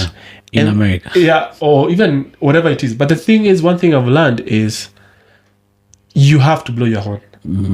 Like, there's no one who will blow your horn for you. American comedy is known because they have a marketing platform that's so well done. Like, I know if I'm the best here, generally, people will know me. Yeah, true. Globally, you know that, right? Kenya, even if you're the best at what you do, bro, you can be our best kept secret. Yeah, true, man. You can be our best kept secret if because I think our scene has a problem of we are purists. Like, we believe this is the art and this is the way it ought to be done. You guys, when I was starting out, when we started this scene now, I had a very low self-esteem. So what I used to do was, when we have an event, there were zungos over there. I tell the guy to piga wazungu mapicha. Ndio watu waone kuna wazungu hapa. So after a while, I actually dumped that, mentality. If wazungus come for the show, it's fine, they can come. But me, I want to appeal to the local guy and just have him laugh. You want to appeal to yourself. Yeah. The guy, you want to appeal to the other Emmanuels in. Yeah, man. So and I'm telling you, there's a market for I don't think we've even tapped it. We've not even touched the tip of what we could do. See? And so, and sometimes it's very discouraging when you're like, bro, me ni mfani, bro. Mbona watu wakujisho zangu. Kwani, like there's that kajidio, watu wanichambui bana. Kunaenda aje. But I tell you what, I'd love to sell out a show, but still have this sort of anonymity, you guys. Like that being mainstream. The problem is, you see, that only works if you said, nitategemea tiko za show. You see, ticket za show ndo peke yake nategemea. But to pull off a show, it's very hard to depend on the ticket sales, right? Like, it's not a external endorsement. It's very hard for the show to pay for itself. Like, nitaita watu hapa, watu 40, walipe dhao. So hiyo ni 40k. Hiyo 40k ndio iweze kuketa for hiyo show yote zile video tunafanya. I need to call in so many favors. You see, it has to pay the usher, it has to pay the person at the door. Our venues are so expensive. We're not whenever I wish our watu wa wash they invest in the scene. I'm a odi bet. Me hata wakiingia, but you see watu wa wash waseme cheki, me am money laundering through a comedy space. They invest. We'll be doing much better. Tunasema nafikiwa this guy seems to so nasema like where I come and say me I want to do a show here, right? And this guy says I own this Colosseum. And sawa nitakupatia hiyo show gig yako. How utasema umelipa pesa 100 siji sema KNT how much to rent out? Let's say 40k. 40k is 60k actually. So it's 60 G's, right? So for me to even have a show at KNT for 60 Gs. Like you're the two, the venue. Yeah. You need 60 guys. Sijalipa mchote who is performing, sijalipa at a practice space, sijalipa 60K bro. No, it's 360 guys. No. So the first 60 guys they were venue. Yeah, so to elect. Sawa. Sasa unajua na marketing. Na marketing should be your highest cost. Yeah, true. But unajua she's doing me, you know me and I'm good, so guys gonna show up regardless. So no, bro. No, you have to market, you guys. You have to go to the trend, you guys. Yeah, it's because I think the problem with us is comedy has so many smart people here. Guys who used to do well in school. Yeah. So we're from a system where generally the system worked. If I was doing well, people would know. You see? But in the real world, you're doing well and people don't know. Yeah. I'm like, it's very frustrating. Yeah, true. And then there's the sound guy, the like lights guy. You guys still Charlo, you guy. Running. You see? So by the time unafika hivi, you guys, have you ever? There's a gig we did. In fact, I wanted to ask you about the gig you used to do at Coffee Casa. In fact, you lost your cameras there, man. Yeah, the first day, but it was the no. It was it the first day? No. It was the second day. The second day. Yeah. All our cameras were lost. Can you imagine, you guys? Our biggest investment. Was it like your personal cameras? Me and Ivan had changad. You changad and bought cameras. Because we were like, when it comes to the scene, we were full of ideas. Like, the problem with this scene, people, these guys are so good, but no one even knows they exist. So what do we need? So I'm sure we're going to get the best cameras, just record. We're just going to show the world what's happening. So they were your own cameras? Yeah. So you bought cameras and lights? Yeah. No, the lights we'd hire. The cameras were ours. How many? So like 2. Big ones, nice ones. Oh, they were serious cameras, not 250D. They were serious cameras, my guy. So the heck? Okay, what happened? Like were they on a table? They were on a table. There was the guys that would talk after Coffee Casa imeisha. Yeah. Some guy came laughing. With a bag. Kama alikuwa job kwenye CCTV iko. Akafinyilia bag kiasi akakaka nayo. Oh, you saw now on the CCTV? Yeah, so he took the cameras from the bag. So now after he left, people are still saying the bag is there. You Ivan kwenda kubeba bag kazigia ni light. You guys. Ty, did you You know me, I lost my camera in Coastal also, eh? Yeah. So unajua vile Ivan yongea kama David Masharia. Yo, Ty, do you happen to see the camera? Yeah. Mimi niko na Kenya accent. No, take the camera. They're like, oh, because someone must have taken it. I didn't see. Someone must have taken it. No, it's not me. What? When he was asking calmly, you guys. Yeah, like a serial before killer. the storm, you just want to make sure things are fine before. I'm sure you, because you want in your heart you want me to say yes. Yeah. So at what point did you think things are thick? When you asked the fourth time with a Kikuyu accent. Check it there, Ever in Burundi, yeah, I know. I was just throwing so that in. So that thing was that happened. No, that's sad. Yeah. So that put the show back. How many shows did you do after that? We did a couple, but that was one of the reasons comedians liked the shows was because we'd promise we'd give them. Yeah, those days guys didn't have clips. Not stipend, but they're clips. Yeah, clips. Mambia, check it, bro. What I'm going to give you is your clip. Yo, bro. Clip.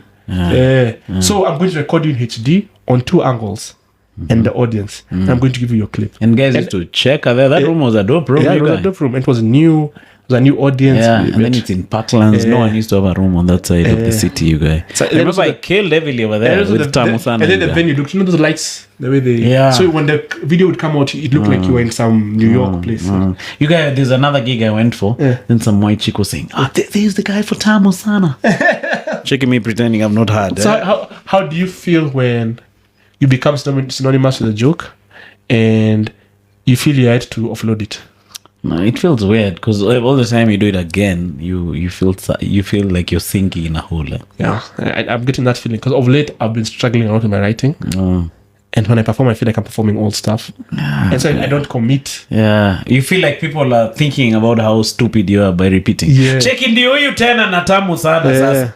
But funny enough, those things may be just in your mind. Eh? Yeah, they could. But like one guy just needs to come and say, bro, see, you performed that last time. But it rarely happens, especially if it kills. If it kills. Last time on stage, he was like, so the next joke, this woman has requested there. And then he did. Yeah, we have that. I've never had a joke request. I remember. They show at Nini. No, it was in Westlands. Yeah. It was somewhere in Westlands. Someone listened to Amsa and you're like, nah. Yeah.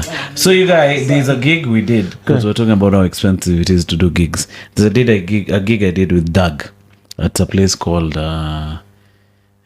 Kuche or something. Not Kuche, something uko in Two Rivers. So what are you talking about? I was watching this podcast and they talked about with that when mliacha mkigawana. Yeah, I was with Butita. Did that 800 now yeah, but I made 1,900, you guys. That day I shangad, you guys. You guys, the photographer had made 2K, the headliners 7K, you guys. And that's when I quit. I quit event organizing for the longest time. I told myself I'm just going to be a comedian. Yeah. Organizing is a different business. Organizing is different. I feel like a comedian should not be the organizer. I mean, I don't think so too. Yeah. Because you see now. Or rather, I think so too. When you're not the organizer, unakuja kama mtu wa lights. Bro, nipatie do yangu. Mimi nishapa for. I'm not asking him Manu because he knows me start selling me as unaelewa. I don't have time for unaelewa. Sijui marketing. Yeah. Let me, I'm not good at those things. So nasema that's the need for. I don't want to have those conversations with you, Manu. See, so when I don't event organize, hakuna haja ya bro. It's been a week, na ile pesa bado. Sichaona. You guys, there's another time I organized some open mic at Move. Yeah. So you guys, there was no one in the audience. So I had one of the comics hosting that night. You guy, that guy called me the next day, you guy, for the hosting. Chikelo, Manu, niaje. In Ngachira, you guy. Of course. So hiyo pesa ya kuhost iko wapi bana? Was he blame? Si amefanya kazi yake. Cheki wewe uliona watu hapo wewe. Tulikuwa na hiyo day. Unajua hata la fanjaz. So Ngachira namwambia, "So you go for lunch like." So you guys go look for a G, you guys to Nigeria. But you see, it comes with the territory. Yeah. So when I learned that part of the business, that's why I started having a business mind about my comedy. You see, because I figured that I'm kind of figuring out the art part, but the business part is really bogging me down when I think I've given a lot and I've not gotten a lot in return. There are some guys who seem to have hacked it. Like, I love Nani's model, Louis C.K. Yeah. So he has his own website. Like, that guy was Netflix before Netflix. Yeah. So he sells his stuff online, cheaply. So he's able to recover the money that he made producing the special, self-produces. So, but now the problem is you have to be the producer and the distributor. You have to be all through. But I think now we're in a good time because of the internet. Yeah. You can actually produce and distribute. Yeah. Okay. So you see the way kina nani do, kina Njugush. Yeah. Like they do a show and then they do a paywall and guys pay for it. But even the show itself, it got sold out. Yes. You see? Yes. Before he even does that, he has like, I don't know, a sketch a day. Yes. So I think the era we are in now, it's possible. No, I think it's sad in this era, to be honest. Because I feel, sometimes I wish I was a comedian in the old days. Because internet proliferation is so much, sketch comedians are bigger than stand-up comedians in our country. You see? So when you ask someone a comedian, they won't name a stand-up comedian. Yes. They'll name a sketch comedian. Yeah, you see? So you can't win on the internet against a sketch comedian. Yeah. That's why they have followers. They are giving a whole movie, bro. Yeah, true, man. You see, you are coming. Hi guys. So the other day, what stand-up comedy offers is the immersion, the realism. I was there. I went to experience comedy in real life. Yeah. Sketch comedians have made people consume comedy for free. You see, true. People like, and I am not against sketch comedians, by the way. I'm just saying the culture of sketch comedy has made people consume comedy for free, and that's so bad when you're a stand-up comedian. And then they compare the two, as you're saying. Yeah, of course. Yeah. So where's him funny kama flako? Atuko in the same area. Given a gig, But the sketch guy also, many people assume a sketch comic can translate into a stand-up. Yeah, and which is a wrong assumption. Yeah. And so but the thing is, I feel sad because the generation of guys coming up will have less stand-up comedians and more sketch comedians. The young guys coming up now, there are very few very young stand-up comedians trying it out. Charlo could be the youngest. You see, so when you realize how, because then when they see, the thing that attracts them is who? It's not Dave, it's Crazy Kenna. You see? Yeah, true. So like, Crazy Kenna is funny. I'm always watching his videos, to be honest. But I'm saying the thing is, that's what young people aspire to. I have my camera, I do this. Because the barriers to stand-up comedy are so much more than the barriers to sketch comedy. Sketch comedy ni ile tu ya omosh. To lights? Tripod? You see, even if when I was doing that interview, you could tell what he was saying. I don't. he understood that the barrier to sketch comedy is not as it's not as high, yeah. And now sketch comedy takes away from the consumer buying the product directly. You need a corporate to. So now I have to work so hard to get an endorsement so that I show you my sketch comedy. You see, stand-up comedy, you pay at the gate. There's a very little between me and your personal money. Sikuwekei till, sikufanyii nini, unalipa kwa gate kuja usikize. Ucheke, bro. Yeah, that's true. You guys tried to do sketch comedy, but I wasn't coming up with new ideas fast enough. So I'd get like one idea in 2 weeks, you guys. Yeah, no. Sketch comedy, now she does sketch comedians. Now them, the dedication, because the competition is so stiff.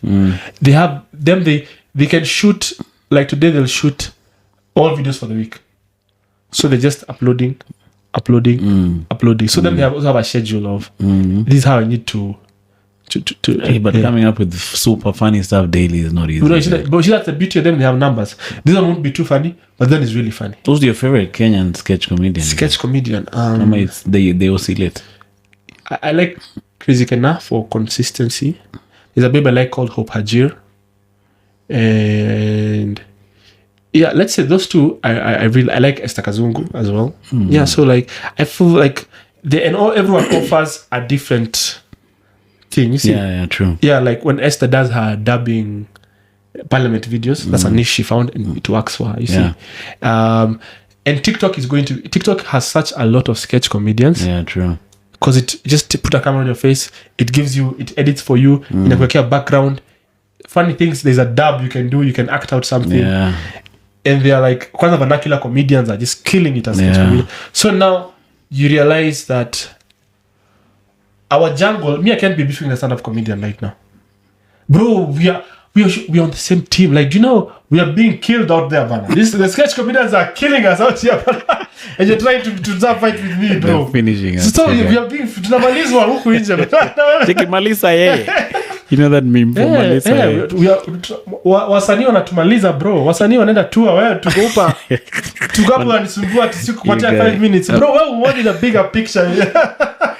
You guys, what do you think Elsa Majimbo stuff in Penya huku in Kenya? Also, you know, like her manager, she's an article read about her manager was so big. Her manager, like, he lobbies, He's a lobbyist. Yeah, and then to there's this babe from Africa. She's doing this and all this and all this. She also there was a tirade about her being anti-Kenyan. You know, she said Kenyans bullied her for her skin color. But that was after now. Yeah, but you see that even before she was always like Kenyans. Even before she was famous. Also that time, people thought she was like a Rono. Copycat. Yeah, so guys loved Rono a lot, and so like whenever they tell her like she wouldn't Rono, and so when her market started going outside of Sadika and then also she's a rich kid, so like kwenda huko ni rahisi bana, so watu wa Brabant. So unajua like when you're me, I respect poor comedians. Like, bro, kama ni hustle unagonga hii kitu. Power to you, man. Power to you. But I think the folks were just middle class. No, they're not middle class. Like, I think they used to live in Mada at some point. No, like in fact, I've seen the dad. No, but the school she went to was not a middle class school. I think. Yeah, even those jokes were. So maybe they were just not relating because of her lifestyle. Yeah, and also now, like every time you understand a Jimbo joke. Not exactly. So like, but I can imitate how she. Yeah, no. So the thing is, I think she found her niche. It worked for Gen Z. They're doing well. I don't care about the money. Bring it. So like, and so like, it works for her. I think you never know how this thing will work. Yeah, you always because you like how does it? You want to suggest we are doing the American style. You know, you have to work for many years, then you go for many years, and then you have to, which is true if you want to be like a pure stand-up comedian. But you're a stand-up comedian in a world that's changing around the way it consumes comedy. Yeah. No one is watching an hour anymore, bro. No one watching it 1 minute. Yeah. No one is watching like there's a market for you. Our market is more. I've learned our market is more experiential. It's guys coming to watch.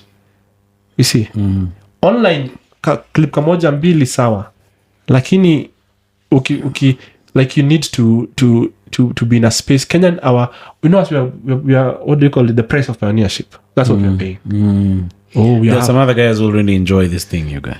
Yeah, they enjoy. But now there are some guys who will come when the stand-up scene where I'm assured I can get a gig in Nairobi. At least there are 5 places. Mombasa, there are 5 places. And now that as a stand-up comedian is because now every time someone wants to be a stand-up comedian, bro, eka kwa internet tuone. They don't understand stand-up comedy does not work like that. Yeah, true. So I was mentioning the way you can say I'm going to become a sketch comic. Then you think that the formula will be like this. Yeah. I feel like that thing for Elsa, you throw out your stuff and the way you're saying you switch off your phone till the next one. Yeah. I think then you let the thing take its own course. Yeah. And there's now more you never pressure know when how you it start will doing go. well. Yeah. When no one is watching, you don't care. Yeah. But when a brand comes and says, hey man, we're loving what you're doing, keep up the good work. Hata hakwambii ati what you do this. Bro, we're liking what you're doing. So meanza, okay, so now I need to kuna ile paralysis analysis. You guys after now the TMI you ongeza your rate cards no? Of course.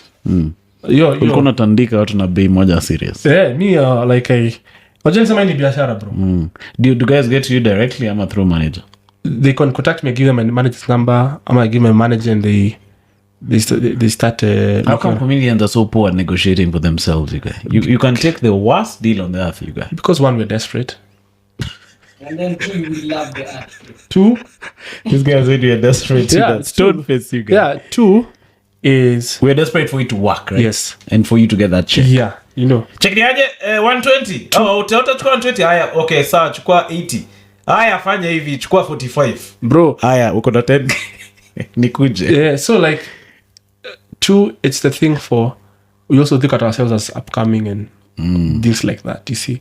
And also is I feel we're at a space in this comedy scene where like because our audience is small, we feel mazeni kikataa hiyo si manu atachukua. Yeah, bwana. Kuna you kula some of my money, you guys. Yeah, wapi tena? Wedo fulani.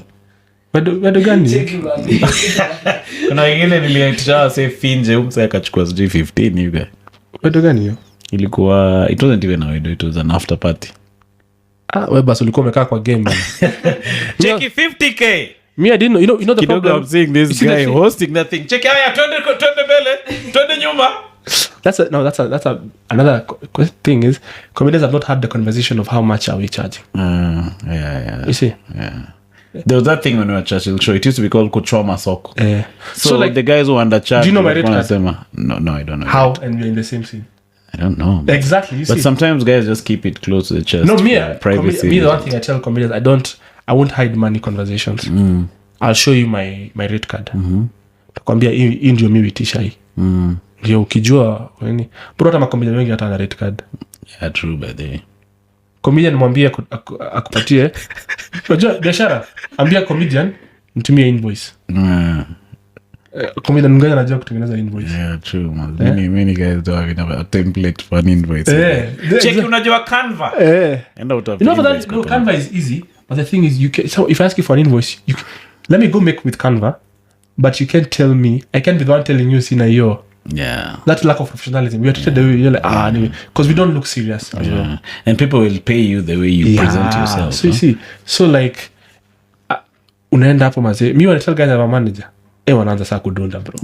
Okay, sawa. Ujamaa wanaanza kuja sasa. So what do you think? Does it seals out all the chaff, the right? bad deals? Because you know that your manager as well will tell you, bro, hiki tu unabebwa.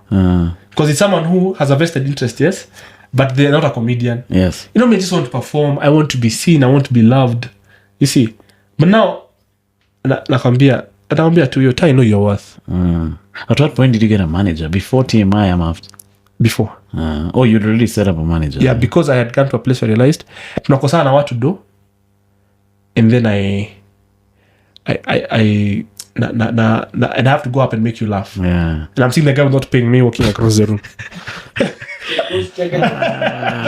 You guys may have gotten some of the worst deals which I've negotiated for myself. Yeah, so and the thing is, hata manager, hata mwenye understand comedy vizuri. But mi nawambianga, anasema nini kata. Yeah, kata true. Kata you see, so like, so there's that thing of the rate card he sent looks very professional. Like by the time they're getting, they realize this is a we are telling them this is the way we are. The first invoice has been sent. A contract with the demands, we do 50% before, 50% after. Am I 20, whatever your deal is, you see. So are you willing to meet that need? Unajua jamaa ambaye unamwonea 18. Yeah, true. Ashaanza kwambia unajua hapa vile unafanyanga. Kama they try and get you directly. Unajua bro, kuja nje mambo tunaongea. Chikiachana na jamaa acha tuongee tu sisi kivyetu. But now the problem is if you get a manager who don't have your vision, Yeah, it's not the problem is you will rarely get a manager who has your vision. Sikudanganyi. Sometimes it just has to be your go-between guy. No, but me, another guy was a good manager, but he was poor character. His character was off. So he used to go with the manager. They agree, for example, 3M. The gig will do it for 3M or no. And then when they leave, this guy goes back and says, okay, nitachukua to 1.5. Okay, nasema sasa hiyo saa shida ni desperation. Unajua ni poker. Mimi nisema sichukui, but I need the money at that time. Usikia tu manager wangu amekataa 1.5. Yeah. If that's the deal that I'm needing, but it's the whole issue of you have a minimum. Like when I negotiate for money, I have a minimum space na just using chini yake. But I don't have the minimum. Na ndanga huko juu. Ndio kama nalipeleka na complain lakini najua mahali tutapatana. It's the business side of the art. You see? Yeah, which we have to be very. I don't know why we don't even do seminars and stuff like that. It's because we are pure, like we feel like we're cheating. Because the way like America has lied to us is the artist just happens. Yeah, the people just find to curate it. Bro, behind that artist, the deals zimefanyika huko. He's not going up until he does this and this. Listen, so 40% of this, he doesn't take the water until this and this happens. It's curated to the T. Yeah. So what we don't have is non-comedians in comedy. Because even me, I'm a comedian. Also, I'm happy to see Emmanuel there just performing in a good space. Taki mtu atakuja aseme mbona hujalipa watu wangu. Hawapandi bro hawapandi. Guy calls me hamjaongea na nani, ongea naye mkimalizana ataniambia. No, that's very important, man. So 2023 bana, what are you panging? I'm seeing you have a show on the 14th, right? I have a show. I want to do an hour every quarter of 2023. I want to see if I can do that. So I have a show on the 14th. It's called it's a Valentine's gig. It's a Valentine's gig and it's at the Social House. So I'm going to go and make Nairobi's elite laugh. Is this one self-produced or it's still the same arrangement now again? No, this one is a bit. I have more control on this. I should not have. Then I have now I'm the one. The video is being cut by me. All those things are now mine. You see, I can tell them sikupenda your stage when you go in a car because of all those things. You see, but also I want to perform outside the country this year if it's possible. You're going to take advantage of the 90-day South Africa thing. I think you should go to South Africa. You do well there. The Joburg Comedy Festival. Not even the festival.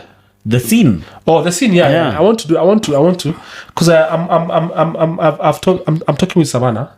There's something I'm working with them on. Because Savannah is a comedy brand for. They sponsor a lot of stuff in SA. So now they're trying to do something in East Africa. Oh, okay. Yeah. So now we've been in talks with them, and I want to see how we can work together for stand-up comedy. Yeah. Because I want to see if we can attract brands' eyes to the scene. Yes. That should be a good thing. I'm trying to have business conversations with the scene. You see? Although it's a catch-22 because brands also come with their own ideas. Yeah, let's have those problems. Kuliko no problems of brands. You see? Kuliko just thinking of the problems while you're far off, right? Let's have problems when the brands are there. Brand wanataka nifanya hivi, nataka nifanya hivi. So we can talk and tell them no, this is how we want. Because hata wao wanatuogopa. You know these guys. I don't know if they've come to you, there's a value proposition of sex. Yeah. You see, so they because even I was talking to the Savannah guys, they were like, "Yo, listen, we don't even need to advertise like it's us guys we're advertising. Our product should just be somewhere in your things." Ataki kuja useme Savannah drinking. No. Check it. This joke is sponsored by Savannah. No. They want, because marketers have learned, when you are very obvious in your market, people don't watch your material. Yeah, true. In fact, they don't watch that ad. Have you ever seen someone, if you look at the interaction on his page or her page, there's a lot of interaction on the post, then an ad, no interaction. When people know you're selling to them, they don't want to join you on that bundle. So now all brands are telling you, we don't want to lose you.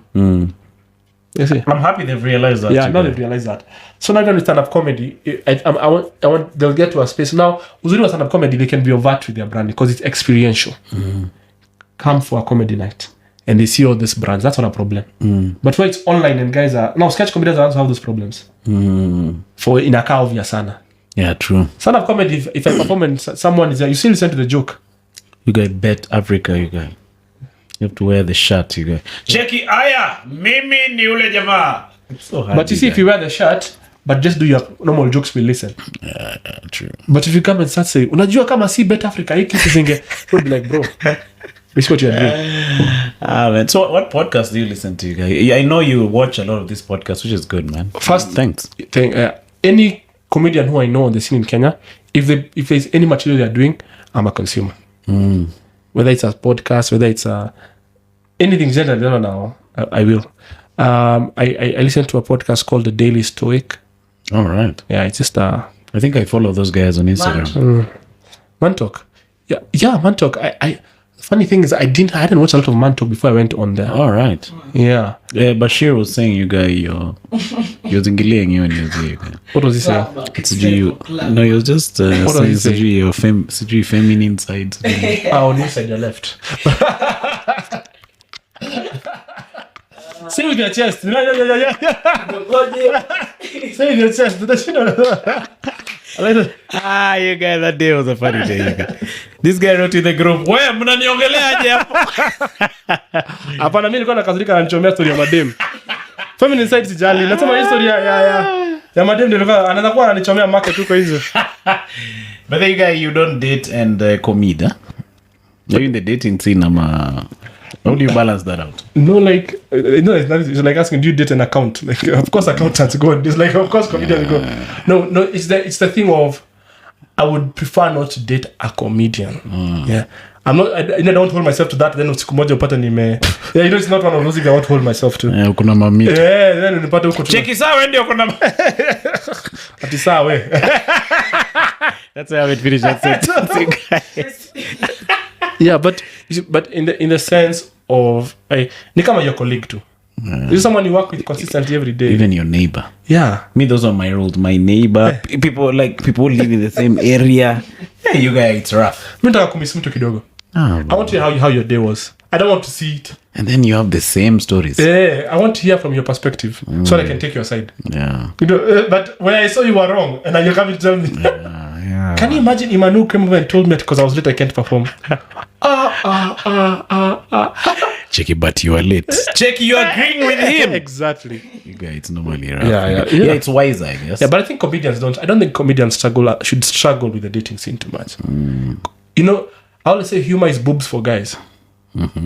Like this is being funny is like what is like. Oh yeah. This is how you walk around. Yeah. This is like, because humor disarms.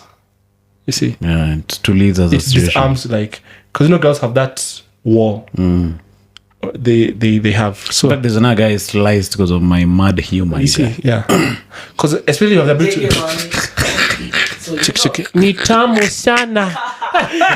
Check, I liked you because you are funny. Too much imeisha. Yeah, but also that thing of PDA, like people showing who they're dating. I feel like that's not very good for an artist too. My question with dating is this: I feel if it's one thing if you're too like every day we know who you're dating, but it's also something wrong if no one knows. Because if no one knows, well, bro, when you can beat you, bro, unafichwa. You think so? Yeah, because in the sense of, I believe it's good to know people can know who I'm dating, but they don't have to know the intricacies of. But who are these who? Yeah. For instance, I don't mind say my fellow comedians. No, not at you on social media at every day. I'm like that's a personality issue depending on who you are. But nasema ile ya at even my fellow comedians don't know who I'm dating. Bro, there's a problem. Yeah, true. Maybe you're ashamed of that person. What's wrong? You see, it's one thing to they don't have to know like kama leo tumekosana ama tumefanya nini. But if you're my friends, we are going to hang out outside comedy, right? We are going to bring up people in that space. Are you saying tukiingia huko ni kama tusijuane sawa? Yeah, I true. feel like it's one thing to go to the way to make people know who you're dating, but I think it's also another way to go to the way to make sure it's a secret. So you have to have a balance. Unless between both. according you're working for the CIA. Yeah, but you see, the problem of dating as a comedian, and also people really know who you're dating, is you do a lot of jokes about that person. No, that's different from other comedians. So they sort of have a backdoor to knowing this but person. the audience doesn't know per se about it. You see, they don't. I think it's different when the person you're dating is in the limelight. If it's just a random person whom I don't know, she has a nice job somewhere and that's different. You see, they don't like. Ebu, stand up, my wife. Now you see this one. You see, like, yeah, that's all. yeah. But if I just say, yo, my girlfriend did this and this and this and this, people don't have to know who it is. You see, but if in the scene you're my best friend and you don't know who I'm dating, bro. Yeah, that's off. Right? Like me, I don't know the ex Steve Charlo is dating you guys. Even Steve Charlo doesn't know who he's dating. I just saw him appearing with a new phone, you guys. Check it. Unakula wa mama. Check it. Wewe, hii income yako mbona ni very high. iPhone. Pada. Steve, umechoka sana. Lakini I think what's worse than this is when you're eating from the audience. Yeah. That not recommended trust. Yeah, true. It can backfire on you a good one. Okay. So like It's not chick in the audience who bought for me. Google send me 5 so okay. Chicky, I just want to appreciate you. I want to send you something. Hey, But you gave me had hopes. I thought it was like 5 with Jesus. before I was wiser. You were doubling in the audience. I remember when I was Churchill show tulikuwa na watu wachana in audience. Chick but acha nini na audience. Acha nini. So I normally try and tell this guy is gonna bashir you guys. Ni ngumu bana. Unajua Chick bashir achana na audience. Hakuna. Unajua anaweka kadeka hapo kama. Unajua like your comedy has done the work for you. Yeah, so you Uko kwingine unaenda kupigana vita. Yeah, true. But Well, I told them people 3/4 of the yeah, job. you know, like when you're funny, people assume you're charming, they assume you're smart, and they assume you have a very worldview that's amazing, right? But you're not like that all the time off stage, if at all. It doesn't matter. Watajua mbeleni. Uko mbele watajua hivyo. Like me, I'm the most boring guy, you guys. You're not a boring guy. Off stage, you guys. Yeah. You You guys, when I chill with someone who I'm not very, unajua shida yako huko na bibi. Huh? So you lack the not even incentive. before my baby. You lack the incentive to. You're not a fighter. Unajua sisi. Nyinyi ni mafight. And then my vibe used to be lame. We used to talk about clouds and stuff. I never used to have vibe. Clouds like who? Cheki, ile cumulonimbus inakapoa. It's a very general. Basi ulipata mtu. Cheki kwenye kunanyesha. Basi ulipata mtu na hizo zako. Can you imagine? I think labda alinihurumia you guy. Cheki, let me have mercy on this guy. Just dating my guy. So yeah, but you're right. You have to have that professional. No, you're professional because you realize it's your between you and client. the audience. Yes, man. You Your can't go client. chewing clients. And also clients wakikuja sana, you have to have a way of Hey, kwanza sometimes it's putting a bad. barrier. But when I was dating and girls would come and just do things and you have to create that physical bond that, hey, please, let's stop. Like you have to say it. Bro, kwanza at the peak of TMI. Hey? Kwanza you guys, you've chongered your endeavors, you guys. Alafu anaanza kuvaa suti, you guys. What? So you used to have a lot of work, eh? Yeah, it was like, at first I thought it was just nice. I enjoyed the attention at first, but then later on I was like, no, this is... it gets old very fast. Yeah, it gets annoying very fast. You know, the thing with guys, we understand when a girl doesn't want us. Girls take time. And then they think you're playing hard to get. Or something. Girls like, no, listen, I have this joke. No, listen, I have this joke. So you see the way you normally walk into TV and like, okay, thank you very much. Yeah. Did you used to reply DMs? I know at first, from girls, Yeah. I think it just depends on how she looks though. Like, I'd be like, hey, this You girl. got- I'd be like, hey, before niseme hapana. Unaenda kwa Before profile. nimlenge. Take your time. It's a sip. Cheki kwa profile kwanza. Check. Niko like hapana, huyu. Check you guy with the marking scheme. Check okay, this one anapita. Okay, let me. Huyu. I'd be like, Me, I used to reply, but I realized it never leads to anything. Huh? As in, it's a dead end thing. So it depends on the content of what you're sending me in the DM. me, I know, like me, I've had the wildest DMs ever. I've been sent nudes. Seriously, you guys? Yeah, I've been sent nudes. I have. So nodes alafu number hapo chini ama? Call me. Seriously? Yeah. But that was extreme. Yeah. I think almost like girls are different. Have you gotten a need from an Indian? No, bro. Real people, bana. So they Okay, hi. Patel, you guy. I'm kidding. So me be like, girls normally them their DMs are like, sasa nani uko na mtu kweli? The girls vibe is different. Not like guys I want to It's sort of like they open the door and then you're supposed to take over. Yeah. So like, hey, so now see your girlfriend will beat me. Yeah, true. Definitely fishing, you guys. There's a friend of mine who has a podcast which is mainly for chicks. So he gets those things, you guys. Yeah, me because I don't understand with comedy. I've seen as a lot of when my manager was helping me do an analysis of my key audience, a large percentage was female. Yeah. And I didn't watch for a while because I used to make comedy for what I thought was guys. Talking about our struggles and our things. And then you meet girls like, I like your comedy because you're not sexist, you're not misogynist. I'm like, misogynist. You just like me for not what I do, but not what I don't do, but for what I do. Yes. Tell me you think I'm funny. Yeah.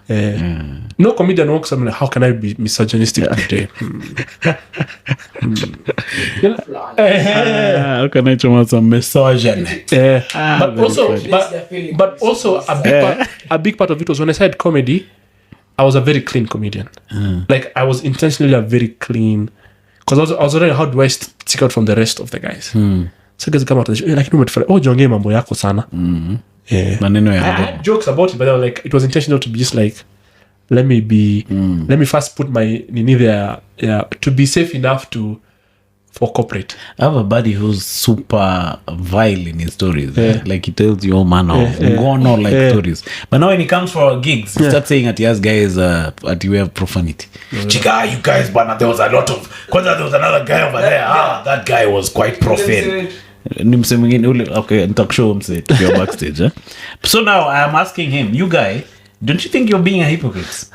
Because here, what story have you just been telling me just now? No, I think it's because people are used to hearing about sex when they're by themselves. People watch porn by themselves. So they think that is bad. People, so no, it's the thing of why am I listening to sexual jokes with other people? That guy would get red because he's a light guy. He gets literally red when guys are on stage doing those jokes. So there's that effect of first, like, it's the whole, okay, because even on new comedians when they start, they do a lot of sex material because they realize that's the reaction they're getting. Because it takes a really good comedian to make you laugh without. It's like nikuuza gari. Nikiuza gari nianza kuambia iko na engine sijui turbo nini. Plus you just put a one with a bikini on top. Utaangalia okay. Yeah, true. Yeah, so that's why when you go to some of these coffee houses, the chicks wamevaa jeans. Exactly. So we're just using a marketing tool that has been used over time. All over. So unazimanga ukiona Nyashiski ameleta madem on stage. Yeah, true. But it's normally a thing for, sometimes it's a cop out when you're a comedian. Especially when the younger comedians are starting, they realize that the sex has it has a more instant reaction. So like, because you're waiting for a long time to get your laugh. Let me go with this. Yeah, that's why I love another comedian called Brian Regan. You know Brian Regan? I've heard of him. That guy, man. That guy can do a joke about a fridge, you guy. Yeah. Going to buy a fridge. And that's the good comedian are the guys who make comedy out of the most mundane of situations. So now that's what I want to do this year. Yeah. This year I know it will be harder, especially to start with. Oh, me too. I'm not writing that much this year. Yeah. This year I also want to just do like jokes about a microphone, jokes about. But sometimes I just find myself no, of course. Generally, no. If a good joke has found it, has found it. But you see the thing of, like, you measure yourself when you're about to go there. You can see, because your mind is asking itself to be there, and then and also like male comedians. Our sex material is not as well taken as a female comedian. When a female comedian does sex material, it's hilariously funny because it's out of the African norm, especially. It's her, like it's her. You're saying yes, even us, yeah. They feel that need to make fun of guys being bad in bed. You can make fun of girls being bad in bed of you, obvious. Yeah, true. I am from Central. That joke is edgy, yeah. Exactly. But if a girl said that, Kumbe was from Central. Man, but you guys, I want to let you go. Huh? Thank you, man. Thank you. It was a pleasure having us. An hour 53 minutes. No, I'll have you back, you guys. Sawa. We just talk about all manner of things. Not necessarily. Today we talked about TMI for about an hour. It's okay. Unajua umesema all manner. That's a Kenyan phrase to say, we have talked about all manner. All manner of things. All manner of things have been spoken. You guys, what do you think of the new governor, you guys? KK government. I'm still getting used to Gachagua. You are not believing it. It's like a new comedian. Lazima mtu kabla tuzoe mtu will take time. And it's interesting, we know despite Umeona kwanza leo prep imeisha. Nini hizo? They've announced prep time ya asubuhi na jioni imeisha. Kunanga prep. So prep ile ya 5 am to... So kids should start classes 8 to 3:45. That's learning time. But they say that, but I'm saying implementation will be a problem. I'm saying if they fuatilia it, kama mimi nilifail KCSE kwa saa hizo prep. What happened to these preps? Sikuwa nazipenda. Cheki mimi father ningepass lakini kasi prep. But prep wasn't such a bad thing. Mimi naandikia madema barua hiyo time. End of the road. Then nalala kiasi. It was for me it was a time of introspection. And maybe next time when you come we'll discuss politics because we love time and other things. But cheers, man. Thanks, man. I'll see you on the next one, brother. Cool.